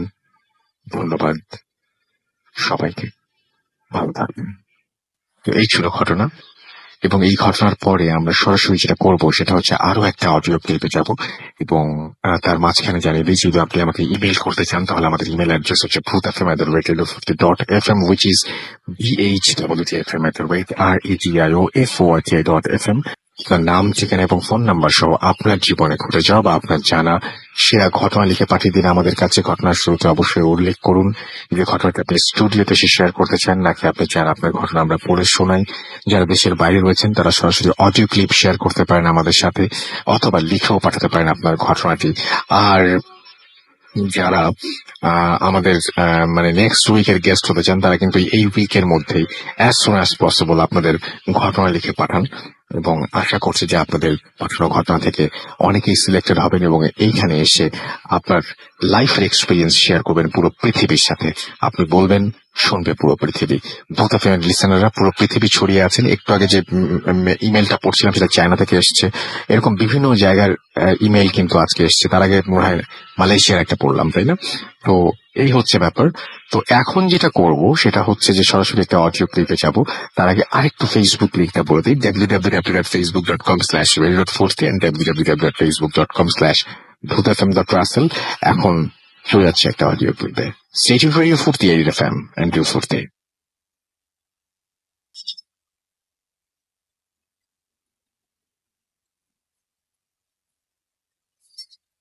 আসসালামু আলাইকুম রাসেল ভাই, আমি মোহাম্মদ শাহিন রাজ। গত সপ্তাহে আপনাদের জন্য একটা ঘটনা পাঠিয়েছিলাম। তো ঘটনাটা প্রচারিত হওয়ার আগে আমি আমার পাশের বাসায় এক দাদা, তাকে বললাম, দাদা এরকম একটা প্রোগ্রাম হয় যেখানে এরকম কিছু ঘটনা শোনানো হয়। তো আমি আমার সাথে তোমাকে সেদিন যে ঘটনাটা বলেছিলাম ওটা সেন্ড করেছি, তো তারা সেই জিনিসটা প্লে করছে। তো তুমি সেটা শুনো, অনেক ভালো লাগবে। তো উনি যেহেতু এরকম একটা প্রোগ্রাম, আনকমন প্রোগ্রাম, তো উনি বলেন আচ্ছা ঠিক আছে, আমি এই শুনবো। তো তখন উনি বলেন যে তাহলে আমার একটা ঘটনা আছে, সেটা তুই বলিস ওখানে। তো আমি বললাম কি ঘটনা দাদা? তো তখন তিনি আমাকে বললেন যে তখন 1999-98 সাল, আমি তখন ট্রাক চালাই। তো আমি বললাম যে তো তো বলছে যে এরকমই তোর আমাদের একজন আত্মীয়র কথা বললো, মানে অনেক দূরের আত্মীয়। তো বললো যে এরকমই ওখান তার ঘটনা। তো আমি বললাম দাদা তাহলে তুমি না হয় এই ঘটনাটা আমাকে বলো। তো বললো যে আমি রাত্রে ডাক বাংলা, আমাদের এখানে ঝিনাইদহ জেলায় যে ডাক বাংলা, তো ওই জায়গায় তিনি হচ্ছে কিছু মাছ নিয়ে গিয়েছেন। তো মাছ নিয়ে গিয়ে তিনি ওখানে রাত হয়ে গিয়েছে। তো রাতে বাসায় ফিরছেন। তো বাসায় আসার পরে তিনি জানতে পারেন যে আমাদের এখান থেকে সেই আত্মীয় বাড়ি 5 জন মানুষ গেছিল, তার ভিতরে এখানকার একজন স্থানীয় ইমাম সাহেব ছিলেন। তো তিনি ওখানে যাওয়ার পরে মারা গিয়েছেন, কি কারণবশত সেটা কেউ জানে না। তিনি ওখানে যাওয়ার পরে নর্মালি মারা গিয়েছেন, এমন কথাবার্তা হয়েছে। তো ওই লাশটা আনার জন্য আসলে সেই জায়গাটা এমনই একটা জায়গা যে ওই লাশটা আনার জন্য কেউ আর কি মানে যেতে চাচ্ছে না, বা ওখান থেকেও তেমন কেউ আসতে যাচ্ছে না, যে সন্ধে হয়ে গিয়েছে, তাছাড়া সন্ধে হয়ে গেছে। তো ইনি এখান থেকে আপনার হচ্ছে ডাক বাংলা থেকে আসার পরে তিনি এখান থেকে যান হরিণাকুণ্ড, মানে সেই লাশ নিয়ে আসার জন্য। যেহেতু অপরিচিত কেউ আসতে চাচ্ছিল না সে সময়ের ব্যাপার, তখন তো আরো গ্রাম ছিল। তো ইনি মনে করেন যে ঠিক আছে, তাহলে আমি গিয়ে নিয়ে আসি। তো তখন ইনি এই ট্রাক নিয়ে আপনার চলে যান। ওই বাসে এসে শোনার পর পরই ট্রাক নিয়ে চলে যান। তো ট্রাক বলতে রাসেল ভাই ছোট ট্রাক, বেশি বড় না, ওই যে আপনার এখনকার যে ছোট ট্রাক গুলো দেখা যায় ওরকম। তো তিনি ওটা নিয়ে যাওয়ার পরে বেশ ওখানে যেতে প্রায় রাত 9:30-10টা বেজে গিয়েছে। তো ওখানে যাওয়ার পরে ওখানে আত্মীয় স্বজন ও সাত পাঁচ করে লাশ নিয়ে আসতে গিয়ে তো ওনাদের প্রায় 12টা বেজে যায়। তো লাশ তারা গাড়িতে ওঠায়। লাশ গাড়িতে ওঠানোর পরে তারা রওনা দেয় আমাদের এলাকার উদ্দেশ্যে। তো রওনা দেওয়ার সময় রাসেল ভাই হঠাৎ করে তারা মানে পেছনে যে আরো আরো 4 জন গিয়েছিল, ওরা মোট ওই জায়গায় খুব মানে তাদের আত্মীয় বাড়ি। তো 4 জন লোক পেছনে বসেন, আর ইনি আর যার হেল্পারটাও যেহেতু এই গ্রামেরই ছিল, সেহেতু হেল্পারটাও তো ওখান থেকে নামেনি। আসার পরে যেহেতু কথাটা শুনেছে, তাই ওনারাও চলে যান ওই জায়গায়। তো ওনারা যখন যাওয়ার পরে তো লাশ তুললো পিক আপে, পেছনে আরো 4 জন বসে আছে। তো 4 জন যখন বসে আছে তখন হঠাৎ করে খেয়াল করলো যে 4 জনের ভিতরে যে গাড়ি রওনা দিয়েছে, লাশটা কেমন জানি নড়ছে। তো লাশ নড়ছে রাসেল ভাই, ঠিক আছে, মানে লাশ হালকা ভাইব্রেট করছে। লাশ নড়ছে, কিন্তু লাশের সাথে যেন গাড়িটাও সমান তাল মিলিয়ে নড়ছে। মনে হচ্ছে লাশটা ধরে অনেক লোক বসে আছে, এ পাশে কিছু, এ পাশে কিছু, এবং যখন লাশটা নড়ছে লাশের সাথে সাথে তারাও নড়ছে, যার কারণে গাড়িটা ভাইব্রেট হচ্ছে। এমন অবস্থায় কিন্তু ওরা যে 4 জন বসেছিল ওরা চরম ভয় পেয়ে যায়, কিন্তু কেউ কাউকে বিষয়গুলো বলে না। একজন আর একজনের দিকে অবাক দৃষ্টিতে তাকিয়ে থাকছে, একজন আর একজনের দিকে অবাক দৃষ্টিতে তাকিয়ে থাকছে। তো 2 জন যখন মানে বেশি ভয় পেয়ে যায় ওদের ভিতরে, তখন মানে ওনারা মূলত একটা মাঠের ভিতরে ছিল সেই সময়। ছেড়ে আসার পরে তো বলে কি যে দাঁড়াও। তো উনি বলেন যে গাড়ি দাঁড় করাতে হবে, এখনই দাঁড় করাতে হবে, ওনারা 2 জন। তো তখন ওই যে পাশের থেকে একটু উকি দিয়ে, জানালার দিকে উকি দিয়ে ওই ড্রাইভারকে বলে যে হ্যাঁ ঠিক আছে, এখনই গাড়ি থামাও। তো ড্রাইভার গাড়ি থামাইতে আমি এসে বলে কি হয়েছে। তো ওনারা ভয় পাবেন বিধায় এনারা কিন্তু তাদেরকে বলেননি যে এরকম কিছু একটা হয়েছে। তো গাড়ি চালাইতে যদি ভয় করে তাহলে তো অনেক কিছু হতে পারে। তো ওনারা 4 জন করেন কি, বলেন আমরা সামনে যাব। তো সামনে 2 জন আসছি। ড্রাইভার বলেন যে জোর হলেও আমরা এখানে 1 জন নিতে পারবো, কিন্তু আপনাদের 4 জনকে কিভাবে এখানে নেওয়া সম্ভব? তো তখন মানে আমার দাদা তাদেরকে যে কথাটা বলে, তারা বলেন না আমরা এর ভিতরেই যাবো। যত কষ্ট হোক এর ভিতরে যাব। তো যেহেতু তাদের ওয়াইফ এবং মানে তারা খুব বেশি মোটা ছিল না, খুব কষ্টে তারা চারজনই মানে মোট ছয়জন ওর ভিতরে ওঠেন। তো 6 জনই যখন সামনে ছিটে তখন খুব কষ্ট হচ্ছে গাড়ি চালাইতে, তারপরে দাদা বলছে যে তিনি গাড়ি চালিয়ে আসছেন।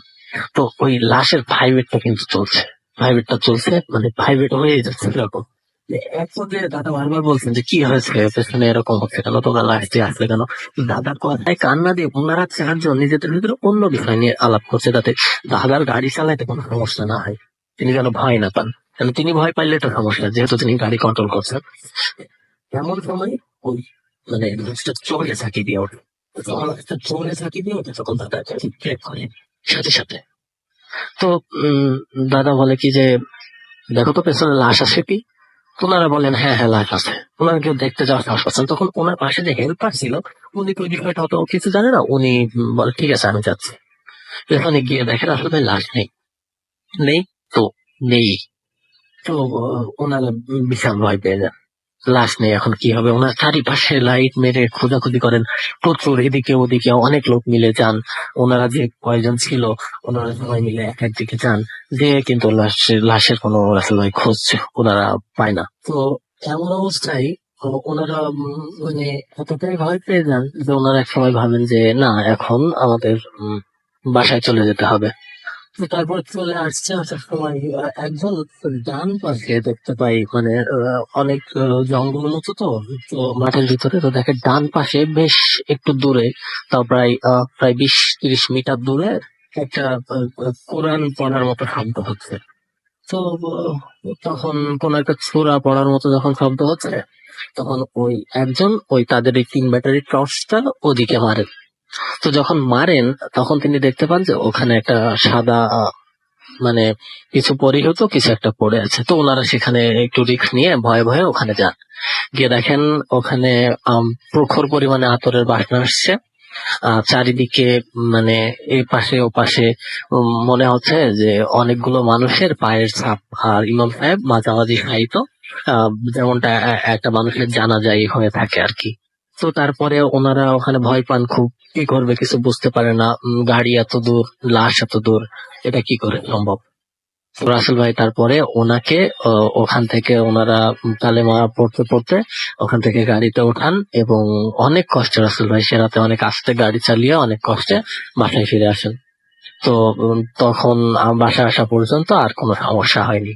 তো এটাই ছিল রাসেল ভাই ঘটনা। যদি ভালো লাগে অবশ্যই শেয়ার করবেন, আর ভূতের ভেবে সকল লিসেনারকে আমার পক্ষ থেকে শুভেচ্ছা। ধন্যবাদ মাসুম ভাইকেও সাথে থাকার জন্য। ভালো থাকবেন। আসসালামু আলাইকুম।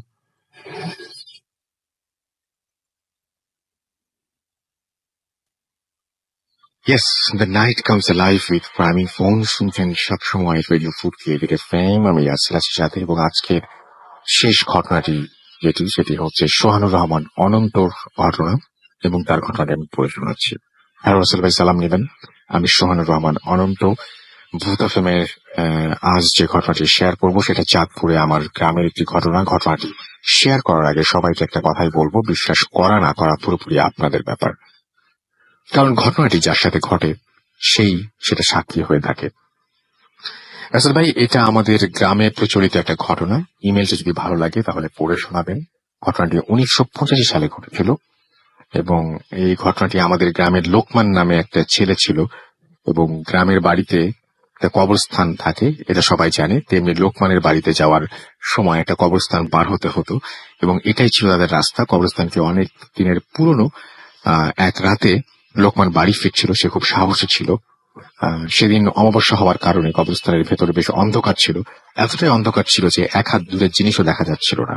যেহেতু গ্রামের মানুষ তাই অন্ধকারে চলাফেরা করে অভ্যস্ত, কিন্তু সেদিন কেন যেন লোকমানের চলতে ভয় লাগছিল, কেন যেন মনে হচ্ছিল সে ভুল পথে চলে যাচ্ছে, এবং কিছু বুঝে ওঠার আগে সে পুরনো একটা কবরের মধ্যে পড়ে যায়। ভয় চিৎকার দিয়ে ওঠে। লোকমানের বাবা ভাত খাচ্ছিলেন, ছেলের চিৎকার শুনে আলো নিয়ে বের হয়ে আসেন, এবং গিয়ে দেখেন যে একটা কবরের মধ্যে সে লোকমান উপর হয়ে পড়ে আছে। বাড়িতে আনার পর তার জ্ঞান ফেরে, কিন্তু কেমন যেন ফ্যাকাশে লাগছিল লোকমানের চেহারা। ঘটনা শুরু হয় সেদিন থেকেই। লোকমান সে রাতে স্বপ্ন দেখে সে কবরস্থানে কিছু লোকের সাথে জানাজা পড়ছে, এবং জানাজা পড়ছে। লোকগুলো প্রায় সবাই লম্বায় 7 ফুট। কাপড় দিয়ে লোকগুলোর চেহারা পেঁচানো ছিল। জানাজা শেষ হলে লাশটাকে কবর দেওয়ার জন্য যখন নামানো হয় তখন খেয়াল করে যে লাশটি বেশি লম্বা নয় এবং কালো কাপড় দিয়ে মোড়ানো। লোকমান সবার সাথে কবরের মাটি ছিটিয়ে দেয়। জাস্ট এতটুকু দেখার পরে তার ঘুম ভেঙে যায়। সে তাকিয়ে দেখে সে তার রুমে শুয়ে আছে। সবচেয়ে অদ্ভুত ব্যাপার হলো হারিকেনের আলো সে স্পষ্ট দেখে তার হাতে মাটি লাগানো। এই মাত্র মাটি লাগলে যেরকম হয় তেমন। লোকমান বেশ ভয় পেয়ে যায় এবং তার বাবার রুমে গিয়ে শুয়ে পড়ে।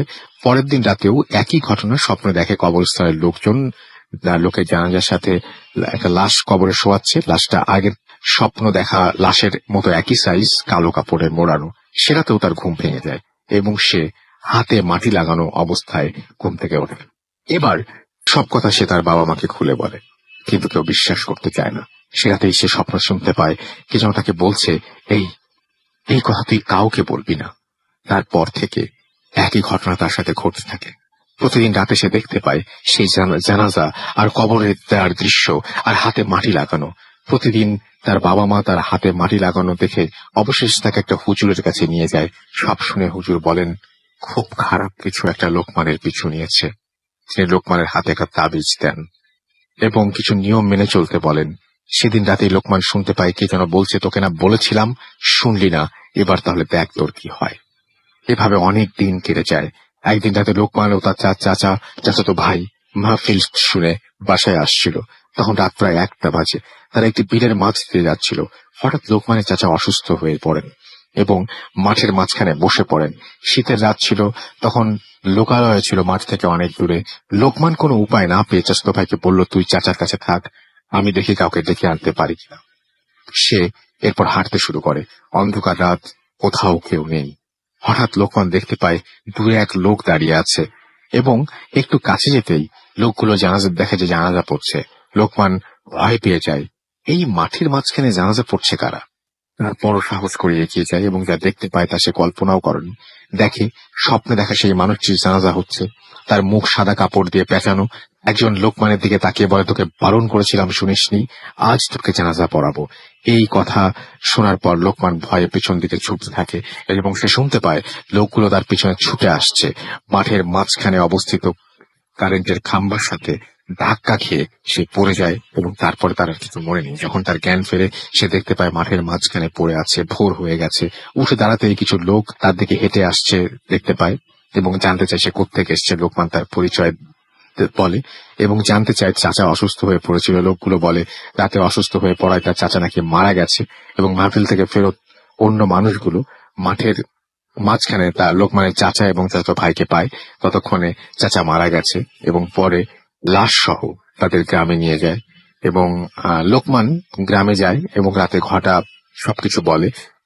এরপর তাকে গাজীপুরের আত্মীয় বাড়িতে পাঠিয়ে দেওয়া হয় এবং বড় হুজুরের কাছে নিয়ে যাওয়া হয়। এরপর তার সাথে আর কোনো ঘটনা ঘটেনি। ঘটনাটি গুছিয়ে লিখতে পারিনি হয়তো, তবে এটি সত্যি ঘটনা। ভালো লাগলে পড়ে শোনাবেন। তো এই ছিল ঘটনা এবং এই ঘটনাটিও খুব অদ্ভুত।